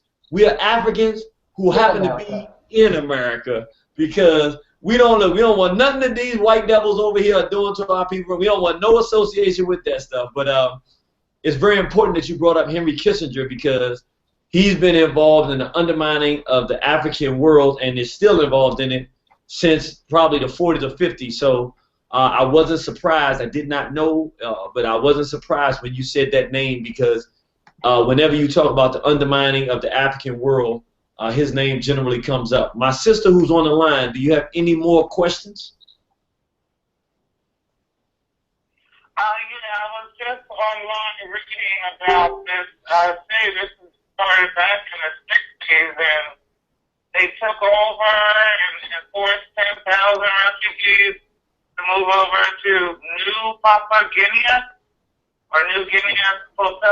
I'm sorry. Do you have any questions? Because we kind of gone through. We spent an hour and a half going through the history. So do you have any questions? Questions. I'm sorry. Okay. No, that's it. I just wanted to know how I could help out, and I will definitely share it on Facebook to bring attention to the people that connected with on Facebook. But thanks for the opportunity for asking questions. Thank you, my sister. Straight Black Pride. And what I want the sister to do is stay in touch, follow us as well, because I don't know how long it will take, and I have a person in mind. I actually told him to listen, but I don't know if you all have anybody in the U.S. that is launching a free West Papua campaign here in the U.S. But if you don't, I've volunteered a sister to at least look at it. I can't make her do it, but she's part of the Straight Black Pride movement. She's the most politically savvy and strongest sister you ever wanted to meet in your life. And I think when she sees the pictures as she's watching this, we would, if you don't already have a group, and if you do, I'm sure it could be more than one, but we would love to work to try to be an affiliate to have a United States African-based, and it doesn't mean that there won't be white groups that will help too. Whoever will help, we understand you want to help, but we would have an all-black group saying we are going to work for free West Papua because these are our brothers and sisters. I'm not guaranteeing it. I got to see what the sister says, and she's the person. I wouldn't know what to do with that, but I know that she would, and she's located in a very political city, and she knows how to make things happen. So we're going to talk to her after this is over. And if she's willing to take that responsibility, even if it doesn't happen right by the August 14th, 15th date, we're going to work as much as we can to get this word out and try to put something together. So I don't want to make any promises, but you have my word. We're going to try because this means a lot. I already know that this means a lot to us because these are our brothers and sisters. Let me go on to the webinar. I'm going to ask some of the questions that are here, and you can answer some of these. And then when I come back, I'm going to go down the list. We got, I'm going to try 6325 one more time, 8231, and then 3234. So let me ask some of the questions from the people that are watching online. One of the questions, somebody said, what can we do to motivate action? So one of the things we can do, we can organize people in America to raise these issues. We can go to the Indonesian embassy. We can also start a campaign here of awareness to let people know that this is going on in America, just like it was done in the 80s, and I was living during this time for South Africa, and the apartheid that was going on, and so much pressure was put on that the politicians even started putting pressure on because the black politicians got off their behinds before they got voted out and did something. We can do the same thing now. There's no reason we can't. We have greater resources. Let me ask this. Oh, Jeannie, can I just interrupt quickly on that same thing? I've been looking at the Free West Papua website, and they've got some great information on there about spreading the word and making other people aware of it. For the people in the UK, they can build political support by writing to their political representative, and there's probably a template on there that they can use to submit that. It might, if you get the sister involved in the US, then perhaps a similar one can be done for the US. They also are organising lots of events. Like the sister said, there's one in August, and it'd be really good if they could let us know when they're going to have those events so that we can keep people aware of it. And they also ask people to print leaflets and give them out, buy the merchandise that has the campaign on there, and also they have a petition calling on the UN human rights inspectors to have access to West Papua. So those are just some of the things that people can actually do to help push this cause along. Okay, that's fantastic. And while you mentioning that, we need to stay in touch because we know some people that do media over in England, and if they're able to be there and we can get the media to come through here, we may be able to actually air the protest that you all do. If we can't do one here, we may be actually able to broadcast it on our network like what we're doing now so that everybody around the world can see it live while it's happening, and we can have interaction back and forth with the brothers and sisters there. So we'll see if that's something possible that we can do. One brother asked the brother if he heard of anybody called the Mulakkans. Yes.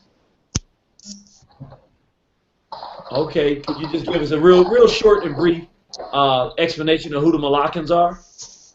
Don't know if you can see this. Just wanted to show you a diagram. Hang on. The Moluccans are. Oops. Hang on a sec. You see that at all? Yeah, you got to put it up where your face is, then we can see it. All right. Can you see it? Okay, it looks like a plane. Oh no, it's like a moon and then an island. Yeah, this is Molucca, which is also in the South Pacific. And I think Brother Wenda, are you back? Yes, the Moluccas is one of the islands, tiny island in the island as well. They are same fight with the Indonesian government.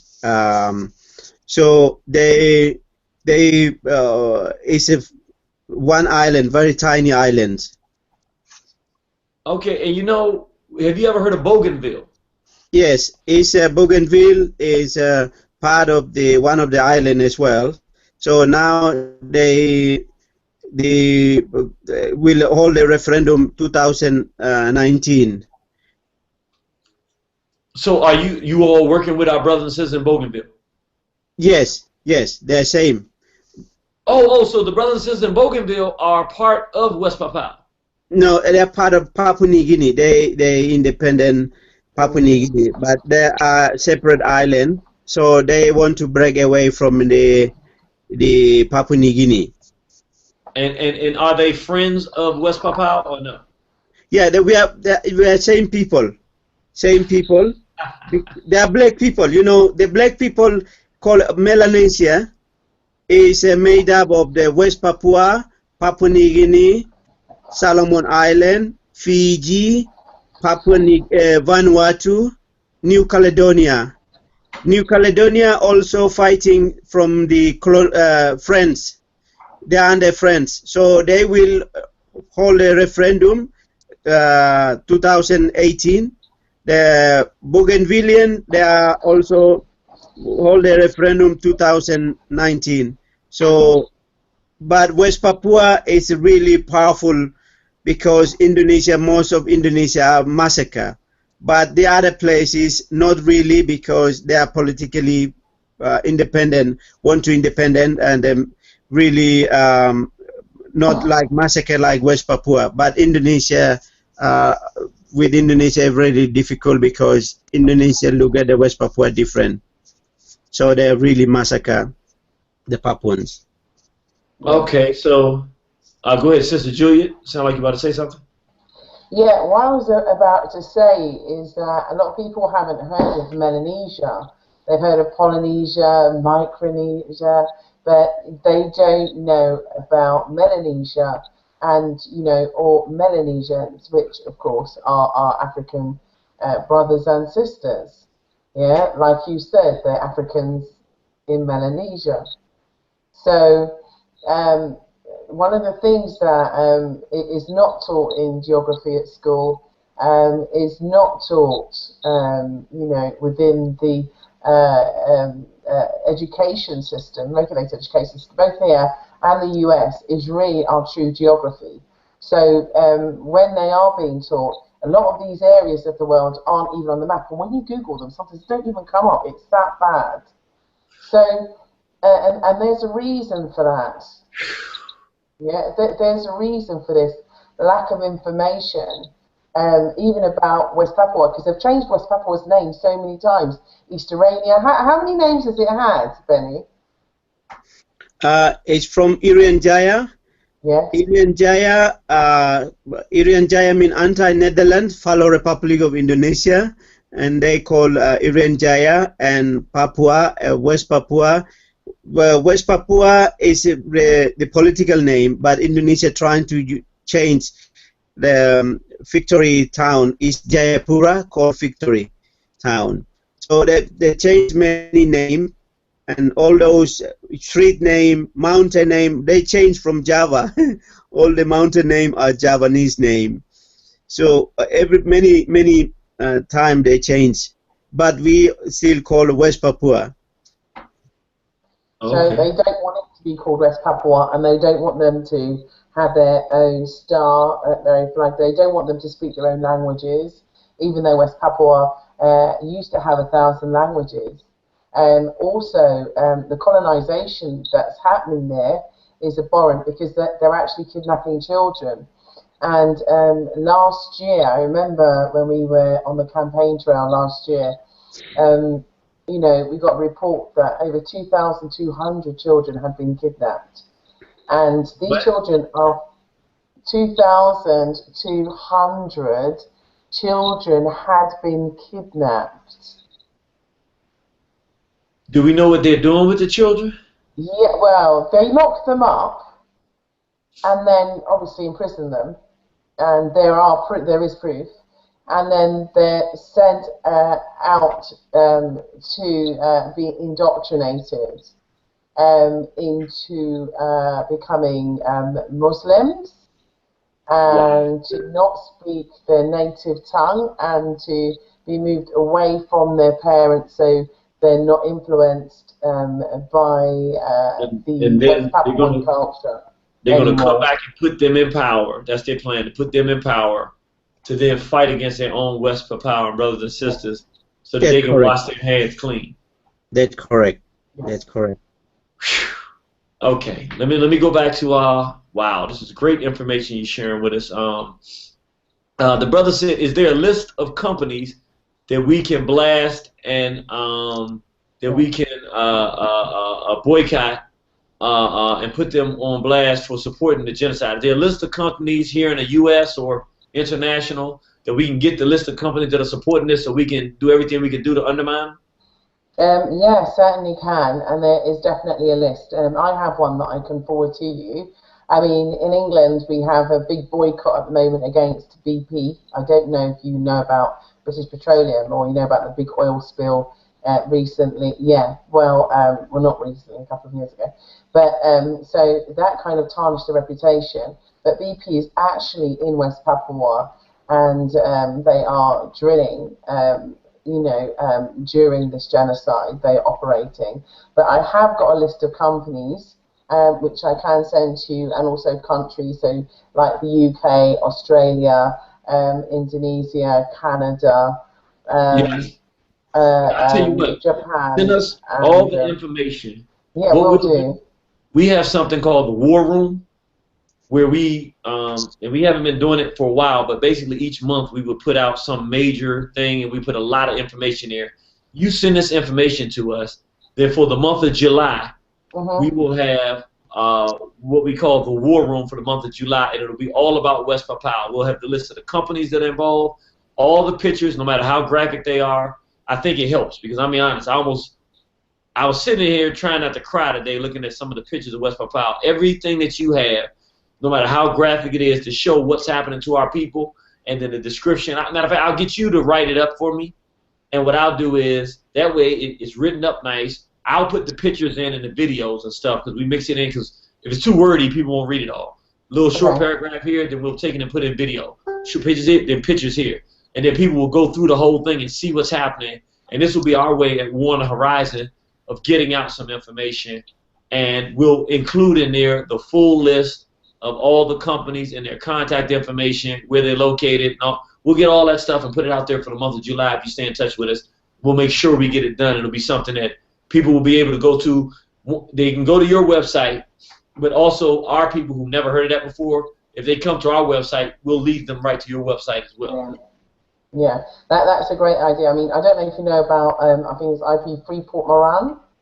I think that's a large American company, Freeport, mining company, and I mean, they're well known in Africa too, because I think they were recently kicked out of Zimbabwe. Fantastic. Yeah, there are a number of American interests in West Papua, so I'll gladly send you the list of all of the companies actually from all over the world that we have, and to show you what they're actually doing, because it's really crucial, because these countries, I mean, I don't know if you're aware, but Joko Widodo, who's the president of West Papua, recently had a charm offensive. So he went to all the different countries around Europe, including the UK. We had a big protest. There could have been more people, but because the short notice of his visit, it was hard to organise at such short notice and get people in central London at such short time. But nonetheless, we made a lot of noise and made our presence felt. And I think we kind of unnerved him a little bit, because obviously having a protest in London and calling someone a terrorist and saying that they're causing genocide and calling them a murderer and, you know, people killer is not good PR. So we did get a lot of PR from the actual protests. But what Joko Widodo has been doing is going to these countries, including when obviously he went to America and met with Obama. You know, when he, yeah, so yeah, he met with Obama, and you know, it was actually sent to Obama to raise about the human rights record that Indonesia has, because I mean, no one's forgotten East Timor, yeah. And let me just say this, and I don't want to cut you off. Keep your train of thought, but I just want to be clear. If it ain't about promoting homosexuality to black people, Obama don't care. So Obama, you can hang that one up now. He's probably glad that our brothers and sisters are getting murdered in West Papua. He doesn't care anything about our people. Go ahead, I'm sorry. Do you know what? I'm inclined to agree with you, because action speaks louder than words. And, you know, the fact that he sat down and negotiated with him and, you know, came up to, I mean, they almost look like brothers, to be fair, if you look at a good picture of them both. Is he Indonesian? Yeah, yeah. There's actually a photograph which has been passed around social media with Barack Obama smiling and Joko Widodo smiling. And the question is, you know, are they clones? Because they look very much alike. And so he's an Indonesian who's the president of West Papua. Yeah, by default. Wow. Wow. Yeah. So this is the problem, obviously, because West Papuans aren't in control. They want the right to self-determination, and they have the right to self-determination. So they are fighting for a referendum right now. They're fighting for the UN to do a peace, seeking a sort of investigative, what do they call it, Benny? A fact-find. Fact-finding mission. Yeah, fact-finding mission. To West Papua as well, and you know, West Papuans want a referendum. They want the right to have one Papuan, West Papuan, not Indonesian, West Papuan, one vote. Because alongside this is also the issue of migration, transmigration, and I cannot stress to you the importance of transmigration on what is happening in West Papua now. And it is dangerous. What are they doing? Now explain to us what's going on with migration so we understand what you're saying. Okay. Benny, do you want to explain this, or do you want me to continue? Yeah, transmigration is a program by Indonesia to, you know, dump all these people to West Papua, trying to control their lands and trying to, you know, fill all the gap, you know, take the empty land without any, you know, not permission from landowner or black Papuans. They just grab the land and just, you know, brought the migrant, many migrant, and trying to, it's like, you know, depopulate, you know, massive migrant and depopulate the original Papuans. Okay. Depopulation. And yeah. let me say, because this goes into the discussion of international African genocide. I just want to be clear. We understand that things are a priority. In my opinion, West Papua is priority because it's right this second. People are getting murdered in the open, and we got to fix it. But let me just be clear. Right now, as an international community, genocide is occurring in African people everywhere. The reason I'm saying it in relation to what you just said, I didn't have a word for it. But in Bermuda, which I was actually banned from, went there, did a lecture saying that black men and women should get married and have families, the straight black pride movement. We should be black men, black women, black children. They banned me from the country for that. And what I didn't realize was there's other things that were going on as well, which this was when I came, it was, you know, kind of disrupting everything.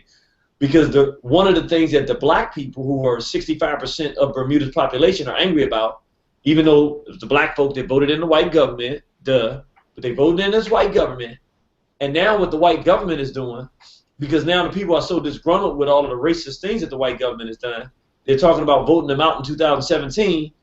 The white government invited all of these foreigners into the country, and they tried to pass a law real quick to make all of them legal citizens, which would then, and so now all the brothers, the black brothers in Bermuda, a lot of them are leaving the country, the island, because they can't get jobs that these foreigners have, and now they're trying to make these foreigners become, you got to put it up a little higher, right up on the thing, and move it back, and you got to keep it still so we can see it. Pull it back a little bit, and pull it back a little bit, and put it up a little bit, up, higher.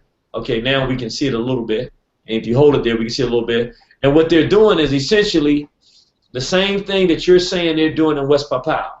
They're bringing in all of these foreigners who they know will vote for the government that's giving them citizenship to disenfranchise the Bermudians in Bermuda and take the island from them. And so the sister's holding up a picture here showing, she can kind of explain to us what that picture is that she's showing. Can you explain to us what that picture is? I was just showing you the Moluccans as she was asking about them. Okay. And this is just showing you some of the brutality that's also happening to them. We really can't see it. We can't make it out right now. So what we'll do? No, it's something that you can get from the West Papuan site as well, because it's a connected cause. It's, you know, West Papua is the worst at the moment. Yes. So. And so we focus on the worst. My point in this statement, I want everybody to hear, what's happening to African people, even, let me be very clear, it's happening in America. We had cities that were densely populated with black people. They've come in, moved the black populations out, and now moving in all these whites, gays, Asians, and others. The Hispanics, who we can't really say are moving in because they, technically, this was their land, the Native Americans prior to, you know, it being taken. But to the degree that they're moving everybody that's not at black into areas where black people are, we're looking at an international genocide that is followed on the same course everywhere we are. So here is police murdering black people and vaccines, and West Papua is open genocide, murder, and rape. In different regions, it's gentrification, which really is just invasions, according to Chancellor Williams' Destruction of Black Civilization. So it's important for us here in America to understand as African people that we have to concentrate on what's happening to West Papua, because it's not West Papua, it's African people worldwide. And if we help our brothers and sisters there, we gain access to a relationship that helps us fight for African people everywhere, including here. None of what is happening to us is in isolation, and if we look at it in isolation, the whites will kill us, and the Indonesians and the Asiatics, they will kill us in isolation everywhere that we are. If we look at this as an African international problem, with West Papua being a place for us to start, we win that battle, and we take each battle and leverage it on battles all around the world, we can save ourselves as African people. But we have to take this seriously, and we have to realize that all of these pieces are connected. Right now, everybody in the world, starting with the whites and the Arabs, and now we're seeing more and more of these Asiatics, are unified in the objective of extermination of African people. The only people that are going to save African people are African people. Yeah. Anywhere we get alliances, we work with them to our interests. And once those interests are done, the only permanent alliances we have are with African people.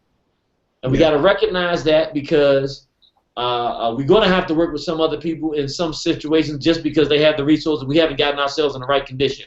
But we have got to act. So I think it's very important. I'm sorry, the information you all are sharing with us. And it's so important, my brother Benny, the work that you're doing, because if you weren't out here doing what you're doing, sharing your story, it would be very difficult for me to show black people in America this was going to happen to us in 10 years when they declare martial law. If we don't get off our behinds and get strong enough, if we can make it stop in West Papua, ain't no way in the world we're going to let it happen here. And if we get our brothers and sisters in West Papua independent and free, they wouldn't let it happen to us here, because they would use their influence to help us because we've helped them. So we've got to look at this as an international pot with our brothers in Brazil, where it's 100 million of them, our brothers and sisters there, where there are 2 million of them, brothers and sisters here, we're at 40 million of us. In England, I think it's, well, even in Europe altogether, it's got to be 10 million black people, 5 to 10 million black people in Europe. We have a billion black people in Africa. We got to start pushing back on these forces that are coming against African people because it's international, and West Papua is a way for our people to see it. So I want to thank our brother, the Honorable Benny Wenda, and I want to go back to our phone lines because the people want to hear from you. I'm doing a lot of talking, but this is very, very important for our people to understand. We are in a position to save our people internationally. We gotta make momentum to do it. Let me go to, and I also got to thank my sister Julia in London because without her, we wouldn't even been able to make this connection.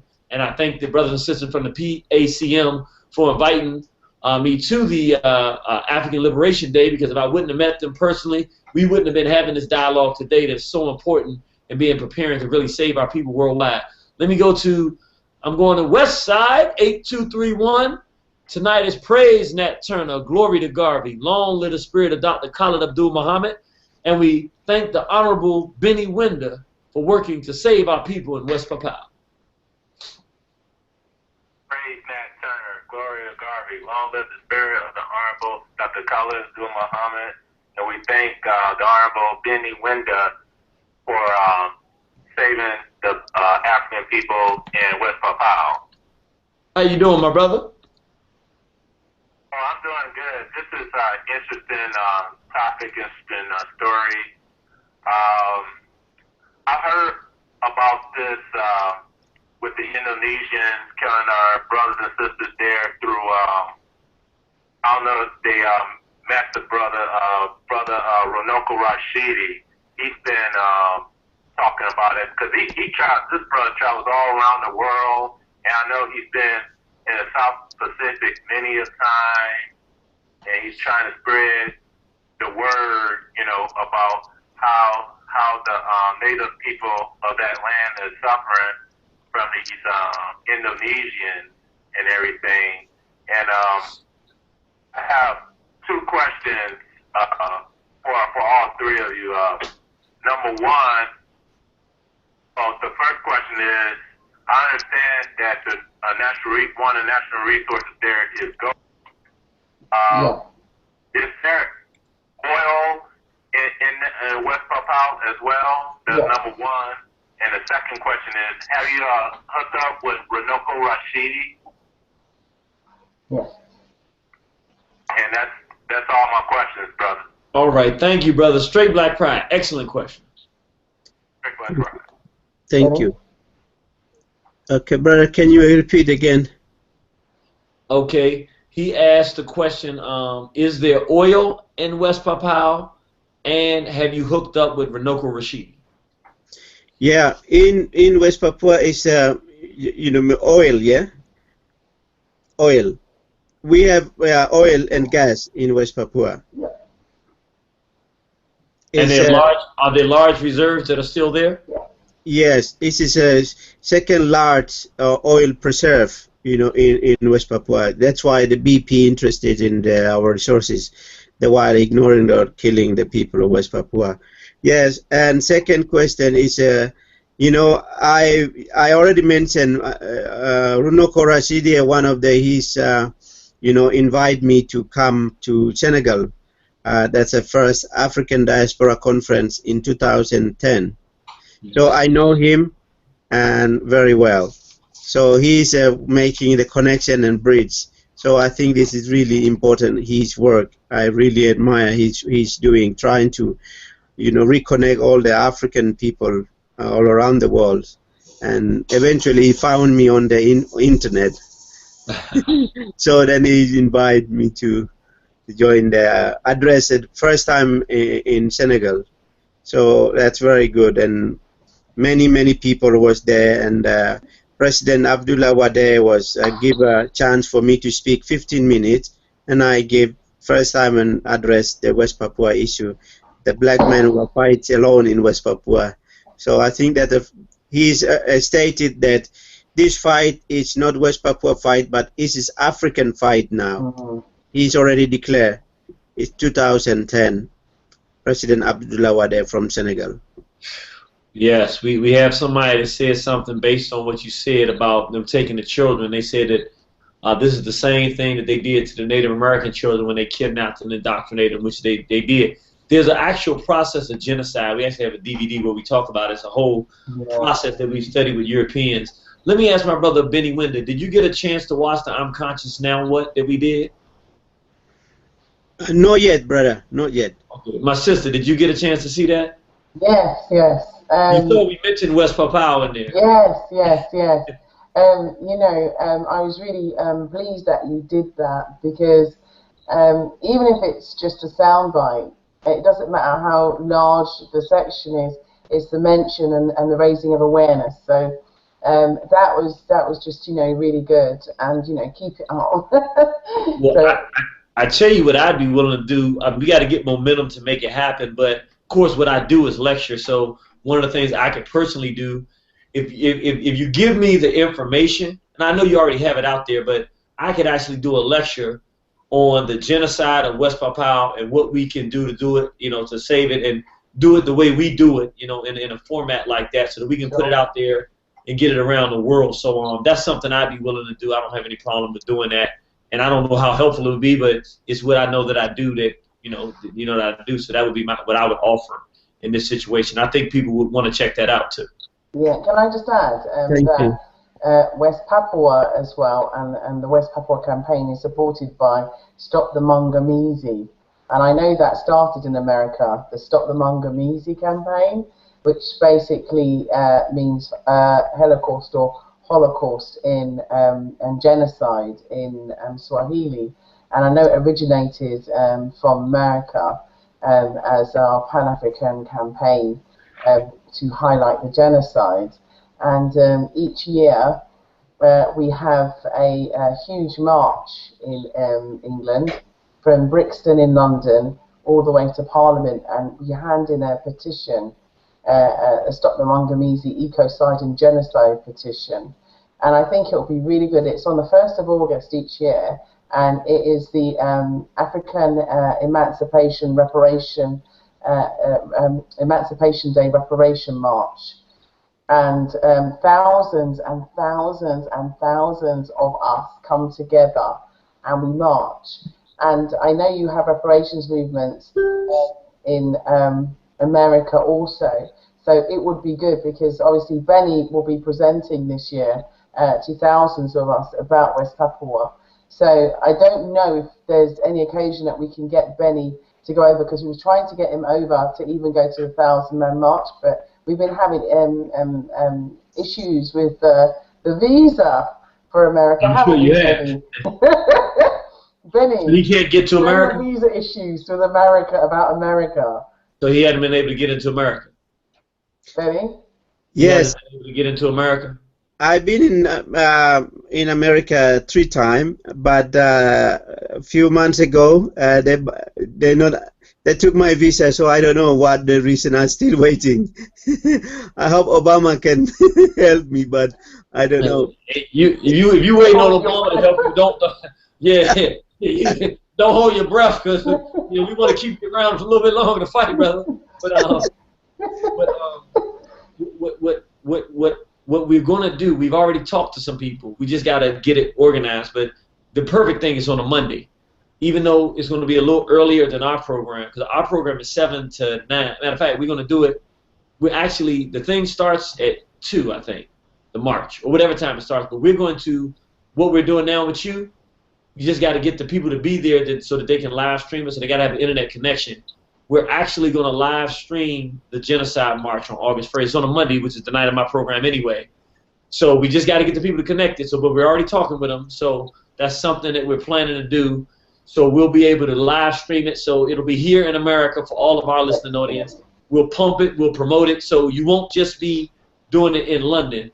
You will have the brothers and sisters that are serious about our racial situation listening here in America as well. Thank you. Thank you, brother. Excellent. Excellent. And what we'll do, matter of fact, what I'm going to do even beyond that, I'm going to call some of the people I know that have different radio platforms, and we're going to see if we can work it out so that we simulcast it, so that all of us are playing it at the same time.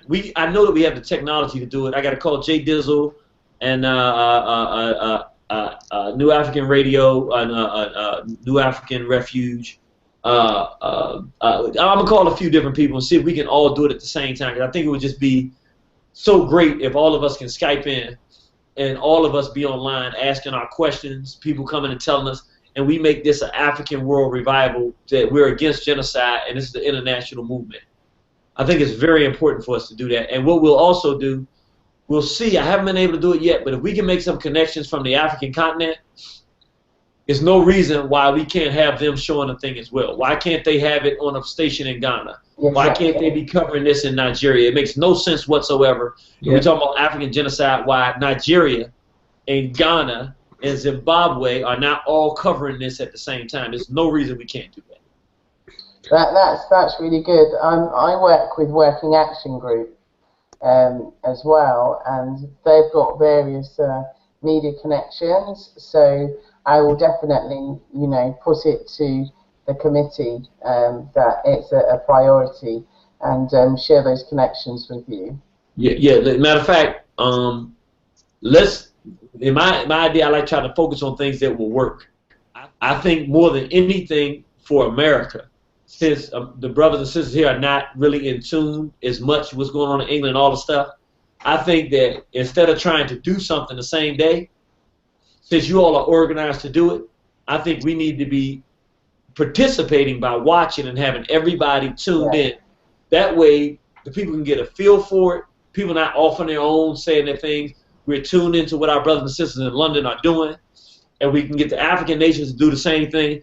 All of us can be internationally in tune to what's going on and paying attention and take our lead from the brothers and sisters that are there that are doing it. And then from there, we gain the momentum and then start having our own things in our own places. But if we can get everybody in the African world that we can find to be tuned in to the genocide march there, I think that's great. And they're also having a genocide march in Brazil that I found out on August 20. They're literally having a genocide march August 22nd in Brazil. It's the 21st or the 22nd. I'm not sure. I know it's the 21st or the 22nd. So if we can do this one and everybody gets in, and then we can do the same. I know they speak Portuguese, but still, we can see a bunch of black folks saying we're not going to tolerate genocide worldwide, and we can see it. We can start making this stuff stop. We can do it. Thank you. Thank you. Thank you, brother. All right. Let me go to, we got a few more callers here and a few more questions. One of them, somebody wants to make sure, so the day of the West Papua protest is August 15th, right? Yes. Okay. Yes, 15th of August. Okay. And then somebody was asking, do the brothers and sisters in West Papua have access to military-grade weapons to protect themselves? No, at the moment there is a guerrilla, all the elder that are still fighting with the bow and arrow from 1960, 70 until today. They still in the bush, defend themselves from the occupied, Indonesia, trying to attack the territory. So they still. All right, let me see. Okay, fantastic. Okay, so one thing we know is that our brothers and sisters don't have the resources at the moment to defend themselves, which is not a good thing. Let me go try one more time with 6325 and see if they can come in, if they can be heard. 6325, praise Nat Turner, glory to Garvey, long live the spirit of Dr. Khalid Abdul Muhammad, and we thank the Honorable Benny Wenda for working to save our brothers and sisters in West Papua. Praise Nat Turner, glory to Garvey, long live the spirit of Dr. Khalid Abdul Muhammad, and I'd like to thank our brother Benny Wenda for saving our African brothers and sisters in Papua New Guinea. Oh, my brother Carl, how you doing? Okay, one is, are they there for the palm oil? Is that one of the things that they're trying to steal from the country? Yes, it's very much. This is all this multinational company and down to logging company, also, the palm oil company and food productions. They really, they look at the massive land, and these people are like behaving like criminals. and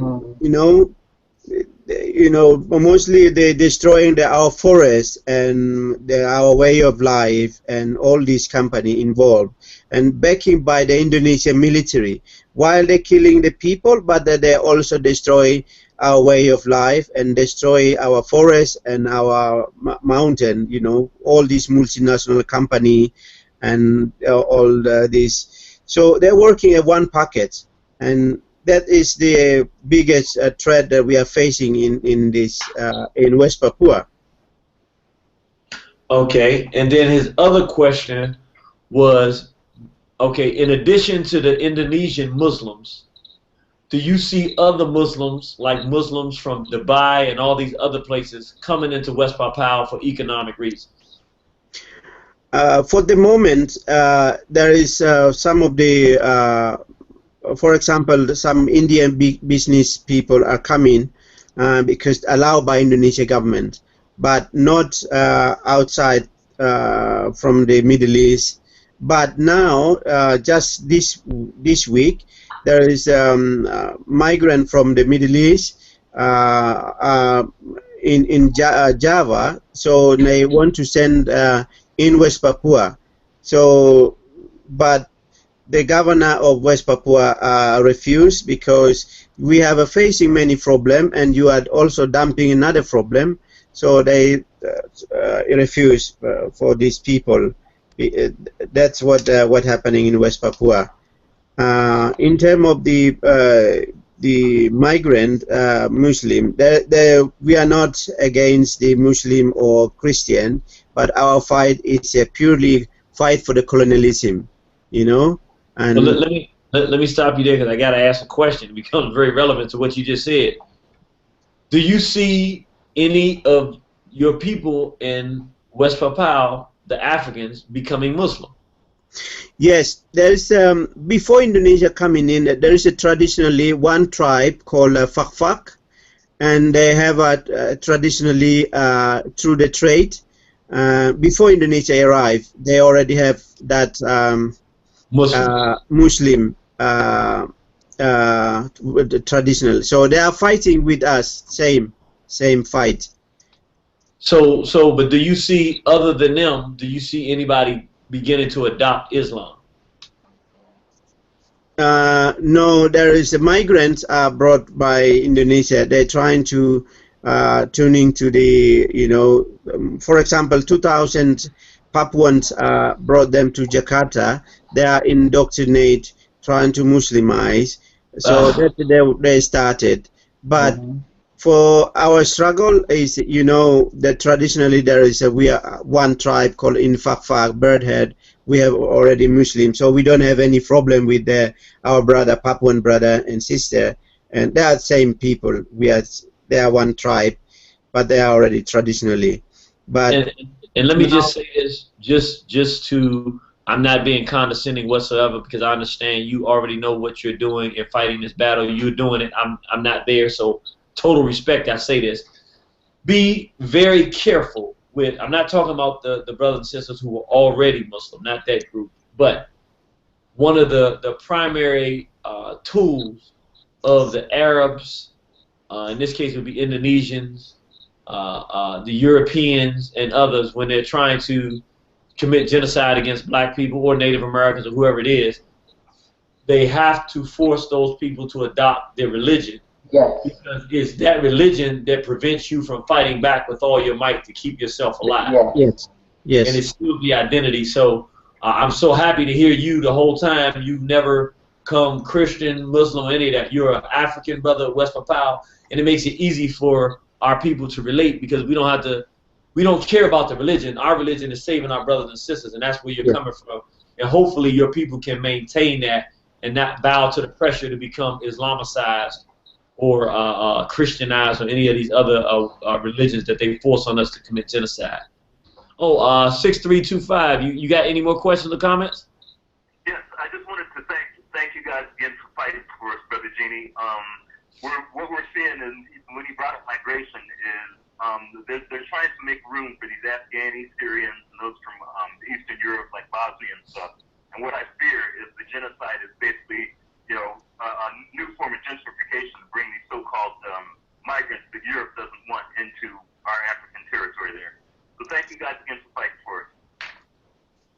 right. Straight black pride, brother. Thank you, bro. All right, let me go to 3234. Praise Nat Turner. Glory to God. Be long live the spirit of Dr. Khalid Abdul Muhammad. Can you hear me? Yes. Praise Nat Turner. Glory to Garvey. Long live the spirit of Dr. Khalid Abdul Muhammad. And we thank our brother Benny Wenda for fighting to save our brothers and sisters in West Papua. Excellent comments. The brother said, look, man, our brothers and sisters in West Papua, they're going to survive. They got to fight. And that's what they're doing. And that's what our brother here is doing. And we got to help them. Yes, ma'am. I was going to say, just to answer partly what he said, is that one of the tactics that the Indonesian government have recently employed has been they're bringing over shipfuls of troops over to West Papua, military. Okay. So you have the Kapasa, and you also have the secret police, and you also have the military. So when I read a recent report, I'm hoping Benny will be able to verify this, but there was an additional 8,000 troops that was recently sent over to West Papua. What they're trying to do is to over-militarize it. I mean, in West Papua, you have what they call military stops or checkpoints even. And these checkpoints are really close together. I mean, Benny can tell you, because obviously Benny's lived there, but I'd like Benny to illustrate to you the militarization of West Papua in order to subdue, to intimidate, and to, you know, obviously just massacre. Because Benny hasn't told you about the massacres. And there have been huge massacres in West Papua. Tell us about the militarization and tell us about the massacres, Brother Benny. Yeah, thank you, brother. There is West Papua is almost militarized zone in the Asia Pacific. So military is so controlled. Like about 100 kilometers, there is you know, every military checkpoint. So now sister mentioned 8,000, but now more than 8,000. It's a 54,000 troops, additional troop now in West Papua. So it's more military than the Papuans. So they're just trying to intimidate, and everywhere, every street, military holding the gun, and people always like in the middle of the war zone. So this is from my time until today. But people of West Papua sacrifice themselves coming out on the street loud. So in fact, today the big demonstration also held in Jayapura. So, and genocide and also massacre, there is a few places the massacre. For example, in Biak is also 2088, there is a number of women and children has been killed. Nobody brought the justice. No one, you know. The Indonesia get away with impunity. In the highlands, 1977, almost 3,000 people were dying, some of them being killed, some of them bombed in my village. And this is genocide. And you know, luckily we have now ASEAN human rights documented, very, very well recorded. All of my family are all massacred. So, and also recently, 8th of December, 2 years ago, there is a massacre. School children. It's not a university student or high school student. This is a you know, junior high school student were killed by Indonesian military. Nobody brought the justice, you know. And there is a few leader. Mako Tabuni was killed unarmed, cold blood, because of leader. There is last year alone about 44 Papuan were killed. Activists and students and on the street of Jayapura. So this is the, you know, killing Papuans for priceless, you know. So this is still happening, and while I'm speaking. Yeah, and they do it with impunity. With total and complete impunity. There is no justice. for West Papuans. And what I was saying was that recently 8,000 additional troops have been there. So that didn't include the existing ones. I'm saying that there's more and more and more, and there's a lot of transmigration, and a lot of the immigrants that have been sent to West Papua are also criminals. So they're sending across the worst types of society to West Papua to inflate racial hatred and also to criminalize West Papuans. Now, here's what's really deep. Okay. See, it's like history, we're living in history now. When they wanted to exterminate the Tasmanian brothers and sisters in Tasmania and Australia, was all black island. Yeah. The continent. The British opened up their prisons and let them go into Australia. That's why the kind of murder and extermination that occurred of our African brothers and sisters in Australia was so gruesome. So what they're doing is they're using the same extermination programs that they've been using over the generations right now in West Papua. Yes, that's correct. Poisoning the food, and also they're poisoning the food? Yes. And in West Papua, they have their national food, and they have a special breed of pig. It's very, symbolic and very important to West Papuans. And what they found was that they were actually injecting the pigs in order to make West Papuans sick. And then they were also apparently there was some kind of child's biscuit, like a Farley's Rusk or something, which they were telling West Papuans not to eat or to give to their children, that they were saying was also poisoned. And in addition to that, they also have a sterilization program, a forced sterilization program for the women.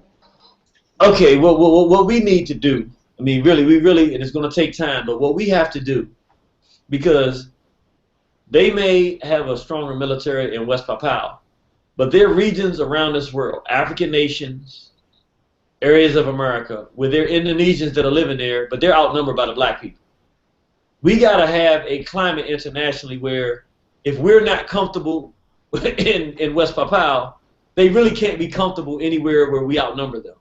And fortunately for us, there are enough African people that we can find out where the Indonesians are, and we can encourage them that they will want this to stop, because we can't. I mean, this is modern day, open, direct, pure genocide of our race, and it's not nothing we can do nicely. We really got to figure out a way to get. I hate to say this, but I got to be honest.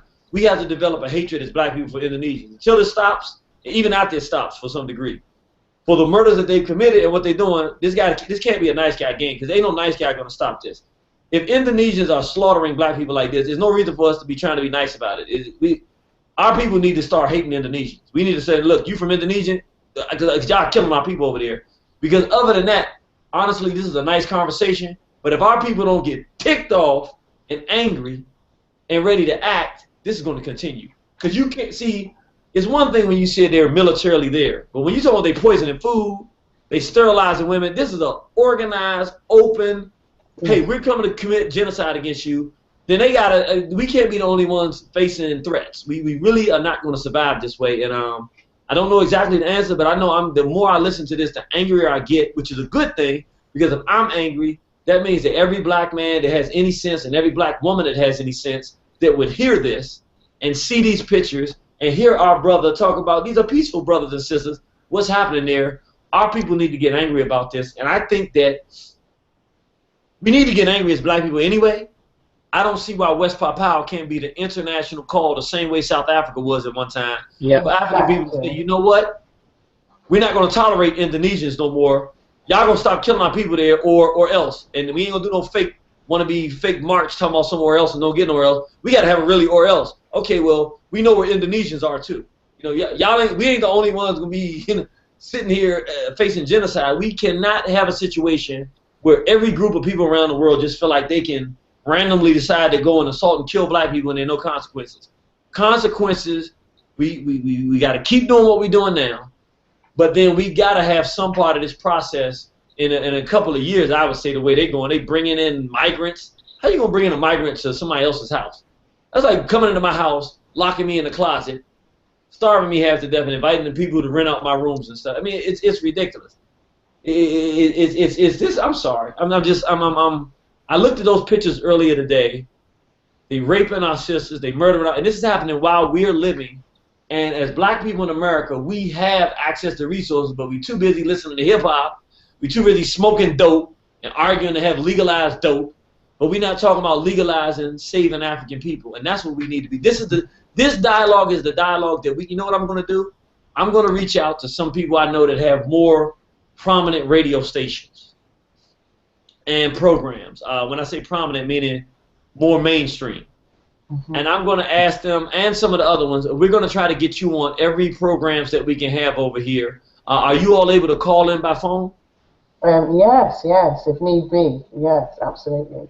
I'm gonna make some calls. We got to stay in contact. Don't let me forget, because I'm emotional right now. Don't let me forget any of the things I said I can do, because these are things I can do. They don't cost me anything. I'll make phone calls. I'll talk to people. Thank you. We want this to become the dialogue. We got to save our West Papua brothers and sisters, and we want it to be an international call. So I'm gonna talk to my brother. Have y'all done the radio interview with Brother at Galaxy Radio? Yeah, we've done in England. We've done Galaxy with Brother Amlak. Okay. And also with Dr. Abu, so they have been very supportive, and you know we will be putting the rallying call out to them again and to other radio stations. But what we're having issues with, and I'll be honest with you, is like what you said, getting into the more mainstream, because there's been a media block on West Papua, particularly in the UK. An example being that even though our event was covered by the press, there was a protest also going on in the Netherlands against Joko Widodo as well. And a British newspaper, the Daily Mail, covered the protest in the Netherlands, but not the one there, and not the one on their doorstep.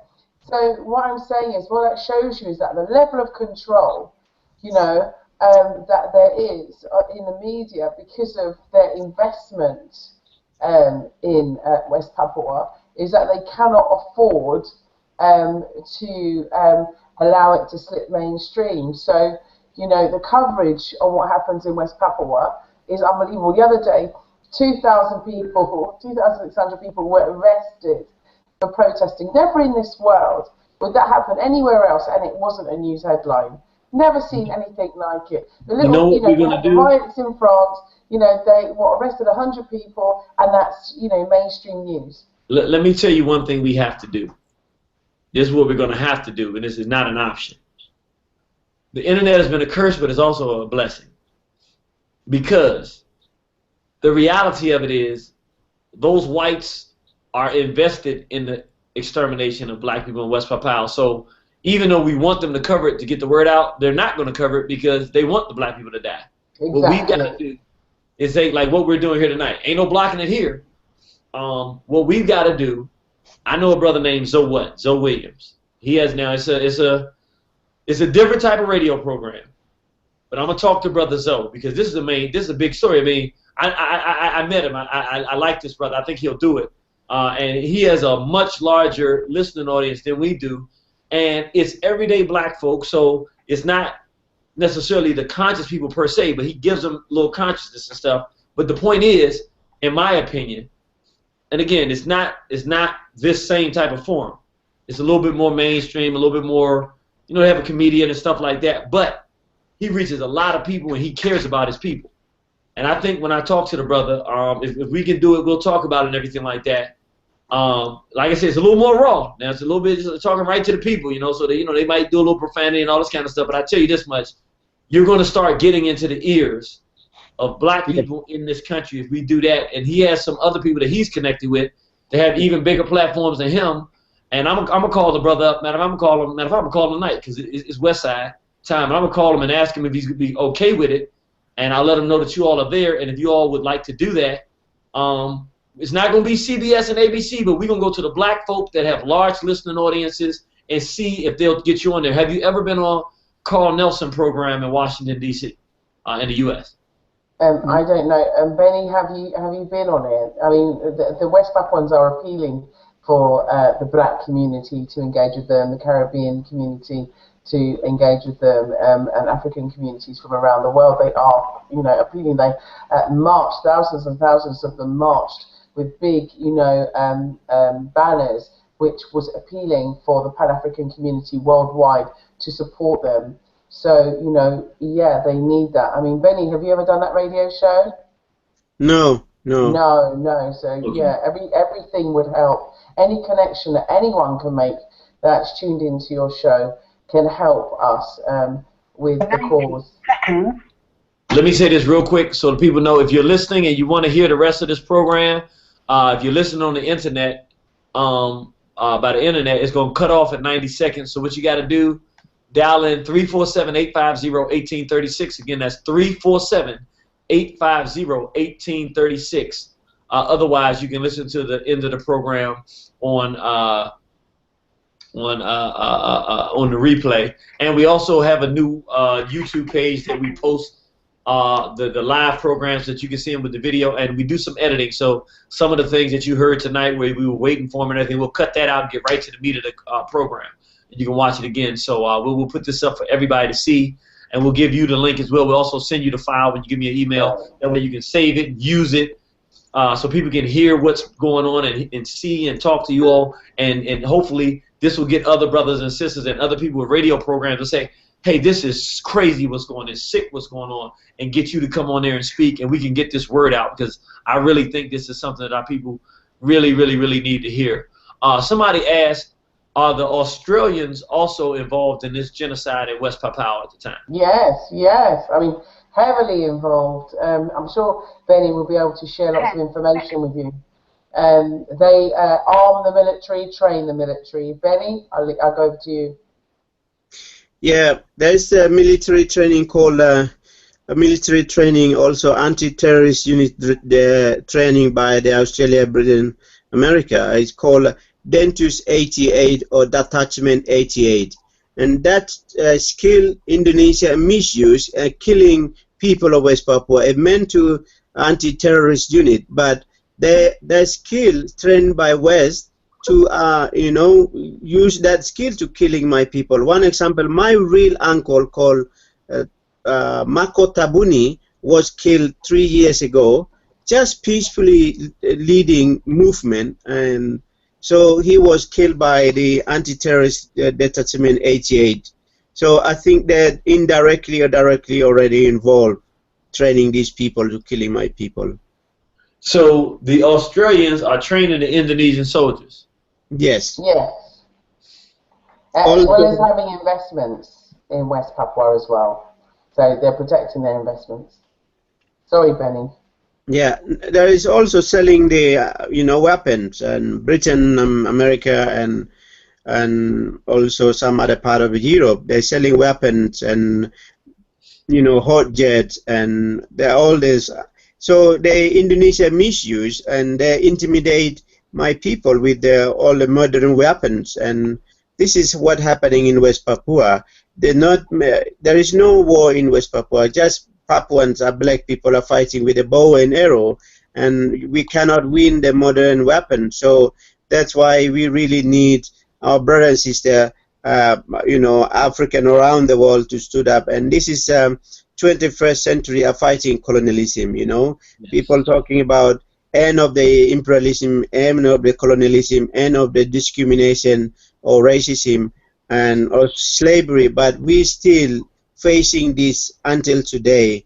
So I think I'm really glad that I'm now, my brother, you allow me to, express with this platform, and this is like I'm really happy that this is message back to my people in back home, that now your brother and sister already, hear your voice, cry for help, cry for freedom. So thank you, brother. Yes. Thank you. And 7259, hold on, we're going to come to your call. I got to ask you this question. Have you all reached out or heard from the African Union? So that's one thing that next step, that's really important question, because I really, CARICOM, Caribbean CARICOM, also African Union, I really need, and Africa country need to stood up to support, and that's why I've been in Senegal recently, and also I've been in South Africa trying to lobby the South Africa government, and I met few influential people like Nelson Mandela grandson, and meeting with Desmond Tutu and his blessing. So, but not the government level. I just trying to build a connection network through our brother and sister, and to support. Understood. Yeah. Understood. So, Yeah. okay. So basically, that's a no. They haven't. You reaching out to try to get it done, which means again we have more work to do. But what we're gonna do now is the first thing is, because once we get this word where your average black person in America, and I'm not saying this because I live here, I ain't got nothing to brag about, but one thing I will say, it seems as though things that black people in America take up, it does help get the word out, because we're in a country that pushes the word out, and it has propaganda machinery. We have access to some of the tools here. So what we want to do, we want the average black child at 5 years old right now to be saying, we have to save our West Papua brothers and sisters, which means we got to get this message into the schools. We got to get this messages into, and it starts by going right to the airwaves. And we have plenty of airwaves.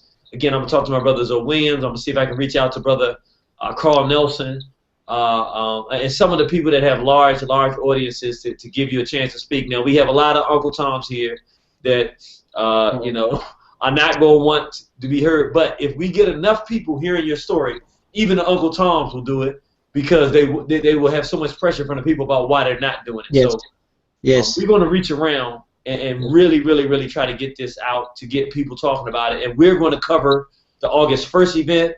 And if you talk to us enough, we'll see if what we can do with the August 15th event, if we can do that one as well. I know we're going to do the August 1st one, but if you talk to some of the people out there, got Kush TV, and we know we got some other groups out there doing a lot of great things out there in England, and a lot of different media outlets. Any of those that are willing to do it, let them know that we'll work with them to get it done, and we'll cover that. And we're going to keep pushing this. Also, we have some other program. We have another program on the station, and we do this every Monday night. So we can do this again if we need to, because now we got the communication right. We can do a part 2 of this if you all want to do that.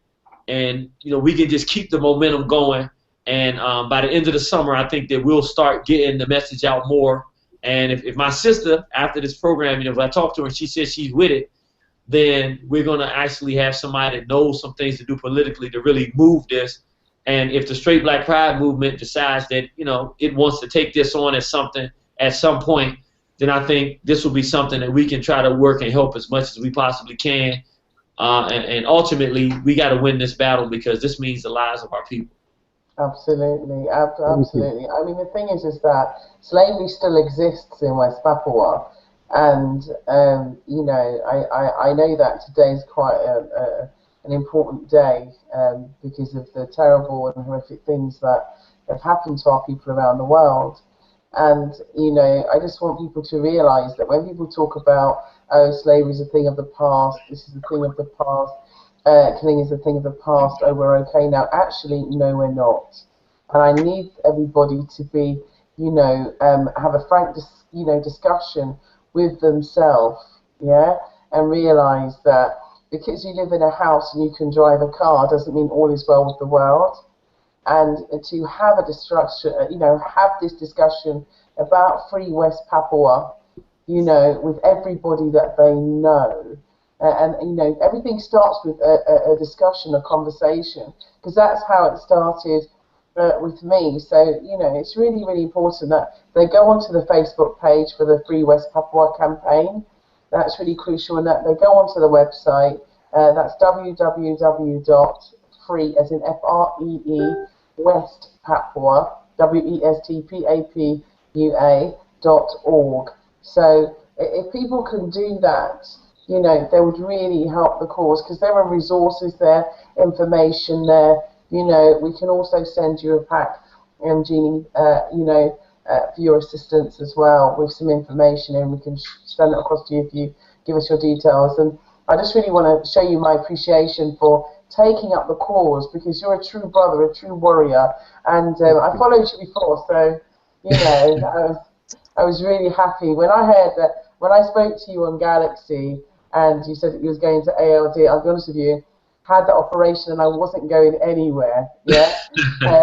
Once, no, I did say I wanted to go, but when I knew you were going to be there, I had to go. So you know, it was a 6-hour drive for us. Which wow. Is, yeah, a long drive, especially after you've had an operation. It's a killer. But the fact is that, you know, I wanted Benny to meet you, and you know, I wanted Benny to give his talk at the ALD. Benny flew in from Brisbane in Australia on that day, so wow. Benny's been actually, you know, campaigning.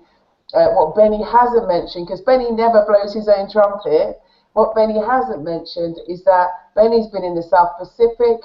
Benny's been involved with the Melanesian Spearhead Group. Benny's been also involved with the Pacific Island Forum. And Benny's also, like I said, not only was he in the South Pacific, in the Solomon Island, Benny's was also in Ghana recently as well.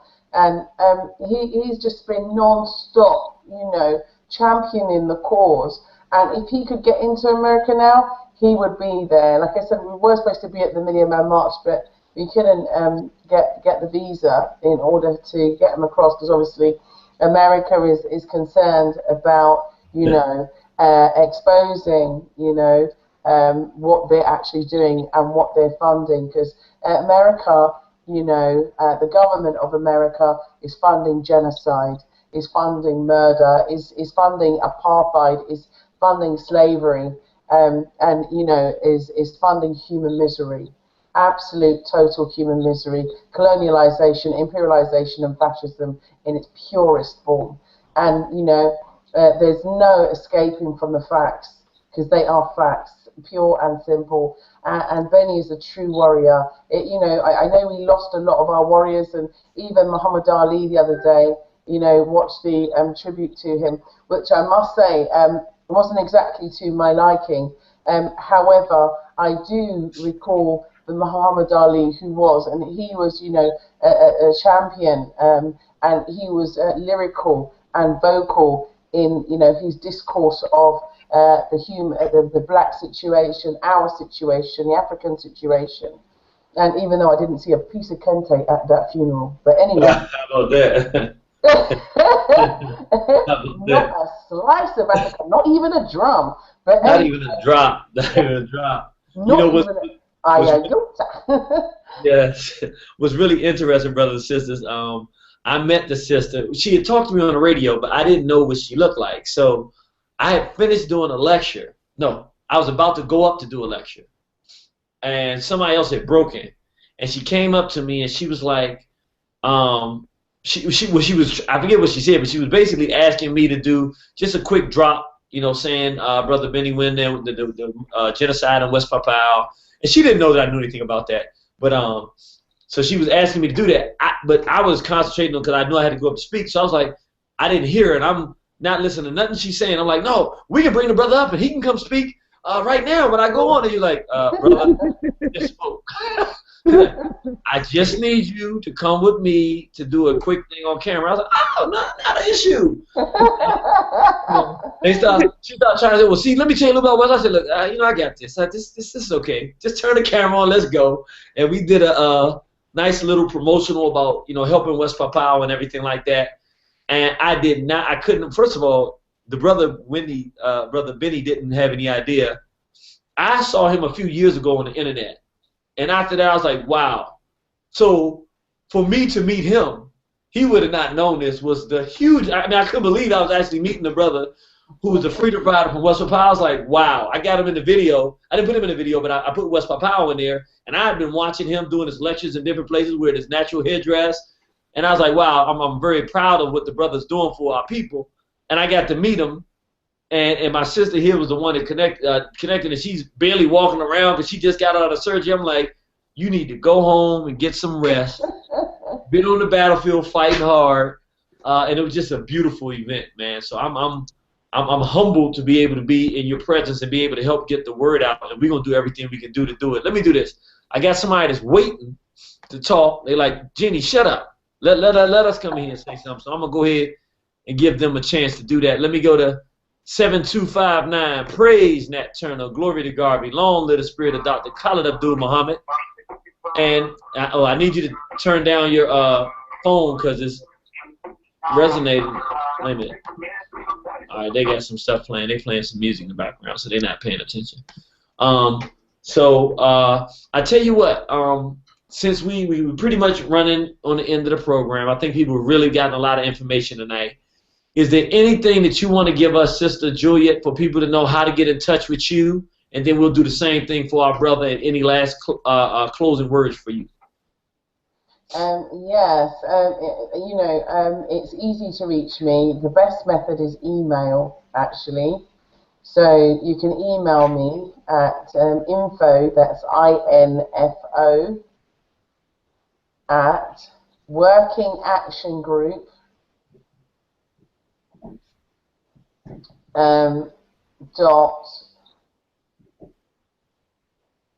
.com. So that's info, INFO, at Working Action Group, WORKING, action, ACTION, group, GROUP.com. If you email me, then I can pick up any emails. With regards to Benny, Benny has several contacts. So there's Benny Wenda's own website as well, which is www.bennywenda, that's BENNYWENDA.org. That is Benny's actual website. And you can find out lots more information. It's really a brilliant website. And like I said, the campaign website as well is www.freewestpapua. So that's FREEWEST West Papua PAPUA.org. And Benny, I'm not sure which email address you want to use, so it's probably better for you to give out your email address. I think office one. Do you want to use the office at freewestpapua.org? Benny Wenda. Okay. Office at bennywenda.org. Okay. So that's office at bennywenda.org if you want to contact Benny directly as well. Yes, if you do, contact both of us, because sometimes Benny's very busy, and Benny is a real warrior. One minute Benny will be here, next thing you know, Benny's somewhere else around the world. You've got no clue where Benny is. Benny takes off, he's like Concorde. You know, he's on the freedom path, and you know, we don't have many leaders left, I've got to say. You know, you're one in the making, like I told you in the car park. Yes, yes, I did tell you that, and I said I'll be watching you. Yeah, you know, we don't have many of our leaders left, and you two are trailblazing for our community. So it's important that we all work together. I mean, don't get me wrong. To be honest with you, as soon as your video hit about, I think it's 15,000 views. Yes. The interview that you did with Benny, it reached 15,000 people within a few days. I think it was 2 or 3 days, which I was like, wow. Anyway, especially for the UK, and it's much higher now. I haven't even checked it. You're still getting views all over the place. It's amazing. But one of the things that did happen was that people came out of the woodwork saying, oh, he's not our friend, he's not this, he's not that. And, I realised something, which is whenever our men take control and they take the lead. There's always some kind of disinformation campaign trying to go onto railroad. So I quite politely said to them, "Oh, thank you for that lovely piece of information. However, it's of no relevance whatsoever. But if you want to do anything with it," and I said, "You know what? Everybody's got the right to earn a living. Everybody's got the right to live their life. And it's not for you to go and tell someone what they did before, what they're doing now, or what they're going to do. The only thing that you're supposed to be doing is pushing a campaign." And that was opposingly campaigners in America. So, you know, we got to keep it with ourselves, do what we're doing, and focus on what we're doing, and keep promoting each other. And I'll keep promoting you. When I speak to people, and if they've heard of you, I say to you, tune in. You know, if they haven't, then, you know, promote it more. And it's the same thing with West Papua. So we've got to support each other. And I just want everyone to know that we're all one family. Whether you're in America or anywhere, we are all Africans. We are all connected. That's right. That's right. We've got to support and love each other in what we're doing. And we've got to fight. Over and above all, we have to fight. We are under attack. We are in the war zone. As you said, war is on the horizon. This is no joke. This is a serious situation that we're in. So war is not only on the horizon, we are in the horizon. Yes. Yes, yes. Well, Let me do this. I got one more question. I want my brother Benny Wenda to get the last word. And I know it's getting late for you all. Can we take one more call, and then I'll let you wrap it up, brother, and you finish it up for us? thank you. All right. Let me do this, because I'm going to let you get the last word. It's my last call. I'm going 3924. Praise Nat Turner. Glory to Garvey. Long live the spirit of Dr. Khalid Abdul Muhammad. And we thank the Honorable Benny Wenda for working to save our brothers and sisters in West Papua. Praise Nat Turner. Glory to Garvey. Long live the spirit of Dr. Khalid Abdul Muhammad. And we thank the Honorable Benny Wenda for supporting our black family there in West Papua. Hope I got it right a bit there. You got it right, my brother. Come on in here. Give us a quick question or comment as we wrapping up. Okay, I know you're wrapping up. I'm glad that we're talking about resistance here. It seems like we need to think about some of the successful things that even our brothers and sisters that were in Vietnam did to win, even when there was overwhelming outlook that they would have oppressive victory, and yet just the grassroots still won. So there's still hope, and I'm glad other people called in, like Brother Cole, because what we got to do is be able to finance our resistance. That's right. So I'm with y'all, and I'll be seeing you when you come out to the West Coast. We'll be doing some brainstorming on this as well. And just so you know, I won't say who this brother is I'm talking to, but he is a multi expert in the Montu arts of self-defense. I'm glad he's on my side. Let me say it that way. Also an excellent businessman, and also a actual doctor. So we talk about someone with multitude of skills, and when he says he's going to do something, he's not just blowing smoke.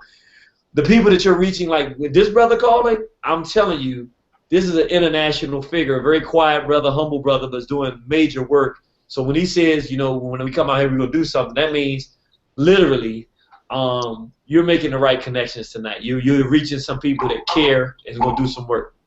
Thank you. Thank you. Yes. Thank you, my brother. I look forward to seeing you very soon. Straight Black Pride. Straight Black Pride. Straight Black That's Pride. a very, very powerful brother. Now, I know him personally, so I wouldn't blow no smoke with you. I'm very honored to hear him call, because he goes around the world. So, you know, we're going to work together. We're not going to let this be our last conversation. We're going to do everything we can do to do what we can do with the time and the resources that we have. And we're committed as Africans to doing something for our people, our brothers and sisters in West Papua, our people. So I'm going to ask my brother, the Honorable Benny Wenda, to end our program tonight and tell us whatever you want to tell us with our listening audience, and wrap it up for us. Thank you, brother. I think that last message, you know, our brother and sister in America, you know, tradition to support my brother and sister in South Africa, you know, anti-apartheid movement, just ordinary people share the message. And also American people are support the Vietnamese, you know, even American military involved massacre, but I think the ordinary people stood up and stopped that war. And this is the West Papua at 21st century are fighting for colonialism, and Indonesia committed genocide. So I really need, whether you are actor or writer or poem poetry, or you know, I really need, and you are the musicians or you are artists, I really need to be voice of people of West Papua. And you know, please, there is any way you could raise, whether you have a, you know, family in connection with the politicians or Congress or Senate or the churches or any religion. And I also, you know, saying this because without your support, people of black people in 10, 20 years time, they will wipe out, like what happened in North America, what happened in Aboriginal people. So before too late, I really need you to be, and one day you will be proud you already saved the, you know, 200,000, 2 million people, you know, in West Papua, and you will be proud. And you know, they are dying right now, so really need you support. And you know, whether you are children or men or women or, you know, elderly people, I really need your spirit. I think the most important thing is spirit, because we African believe the spirit and the ancestors. So, you know, all these freedom fighter, Marcus Garvey, Malcolm X, all the spirit, you know, from Africa, Caribbeans in America, Dr. King and other leaders that I couldn't mention, and they are with us, so they're watching over us. So I really need a new generation rise up to support me, and I want to, you know, leave this message with you, and I hope that one day you free me and I will go back to meet my people. Thank you, brother. Thank you very much. Thank you. Well, thank you both, and I don't know if y'all want to watch this, because at first my spirit was I was going to play this song called Liberation Train. It was a very moving, touching song. But then at the last minute, some said, you know what, I'm going to go out with I got to turn it up, because if our people are having genocide committed against us, then I'm going to play something a little different. So it might be a little strong for y'all. I don't want to be offensive. But tonight when we go out, we're not going to go out with something nice. I got to give them that hate the hate produced. I got to give them something strong, because brothers and sisters, we're in a international war for our African survival. And so I'm going to turn it up and end it with that pressure cooker tonight. We're going to go out. I want to thank our sister Juliet London and the Honorable Benny Wenda for being on our program. And we're going to end tonight's program with, I know a lot of y'all can't wait. Y'all already know what's about to happen. We call this one The Hate That Hate Produced by United Front. Hell no. Yeah, let's go. United Front. Tahir RBG.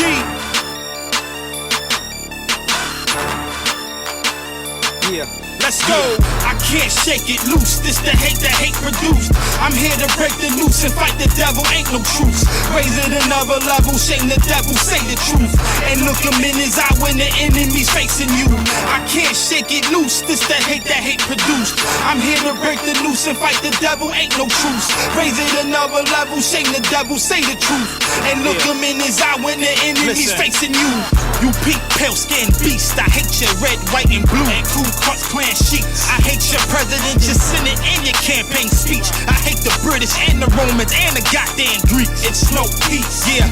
Moral persuasion doesn't work with Caucasians. You speak his language through violence with guns blazing. So what I'm saying, negotiating with Satan is to waste of time. You out your African mind. Gonna make these devils pay for every single crime ever committed. Cracker, you did it, now it's time to die. I spray the ratchet, I blat it, no moving backwards. I'm sending bullets at crackers and all faggots. Forward is the motion. Killing devils on different levels, concocting potions to stop them from encroaching on our way of life. I got a knife to slit his throat quick. Get my people hyped, cause what I write is always dopeness focus. I can't shake it loose, this the hate that hate produced. I'm here to break the noose and fight the devil, ain't no truce. Raise it another level, shame the devil, say the truth. And look him in his eye when the enemy's facing you. I can't shake it loose, this the hate produce. This the hate you I'm made. here to break the noose and fight the devil, ain't no truth. Raise it another level, shame the devil, say the truth. And look him in his eye when the enemy's facing you. Take a step in my lane, I'm projecting the pain. Visions and pictures in my veins of us tortured and slain. So many sons and daughters slaughtered, some known on the name. Bringing my eye to the situation is why I came. I shake, every pet nation gon' exterminate. Marcus Garvey, Mugabe, politic, run them all away. KP archetype methodology, how the gods slay. Try life and I don't play, kill these crackers in broad day. Enter the scene, got them clean and watch me swerve out it. Big juju in my pocket, I ain't worried about it. That go for grown-ups to babies, salute my Baba Khalid, Muhammad, we solid. I call for violence, is very valid. Yeah, murder these devils, it's divine order.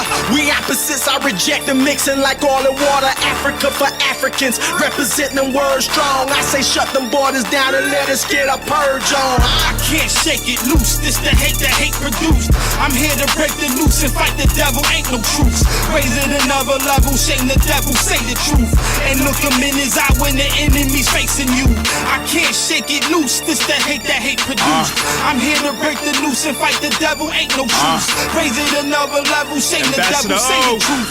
And look him in his eye when the enemy's facing you. This ain't no Kumbaya vibe, my Yasa is a war tribe. That's my war cry, WH famine, it's wartime. Devils want it all, was peaceful coexistence. Enter separation, he's violently resistant. Coupe tech, bullet high, hit the deck when bullets fly. The devil won't change, and needs to be euthanized. The stupidness, foolish minds, you will get, use your blind. Suicide, trusting this cracker is suicide. Fool me once, shame on you, fool me twice, you know the play. That peace talk is juvenile, it really don't hold no weight. Fighting hate with love sounds great in theory, but never ever ever work in history. Name one place that this cracker went. Name one place that this cracker left alone. I bet that they was war prone. Keep a piece in your wardrobe and know the world's a war zone. I can't shake it loose, this the hate produced. I'm here to break the noose and fight the devil, ain't no truce. Raise it another level, shame the devil, say the truth. And look him in his eye when the enemy's facing you. I can't shake it loose, this the hate produced. I'm here to break the noose and fight the devil, ain't no truce. Raise it another level, shame the devil, say the truth. And look him in his eye when the enemy's facing you.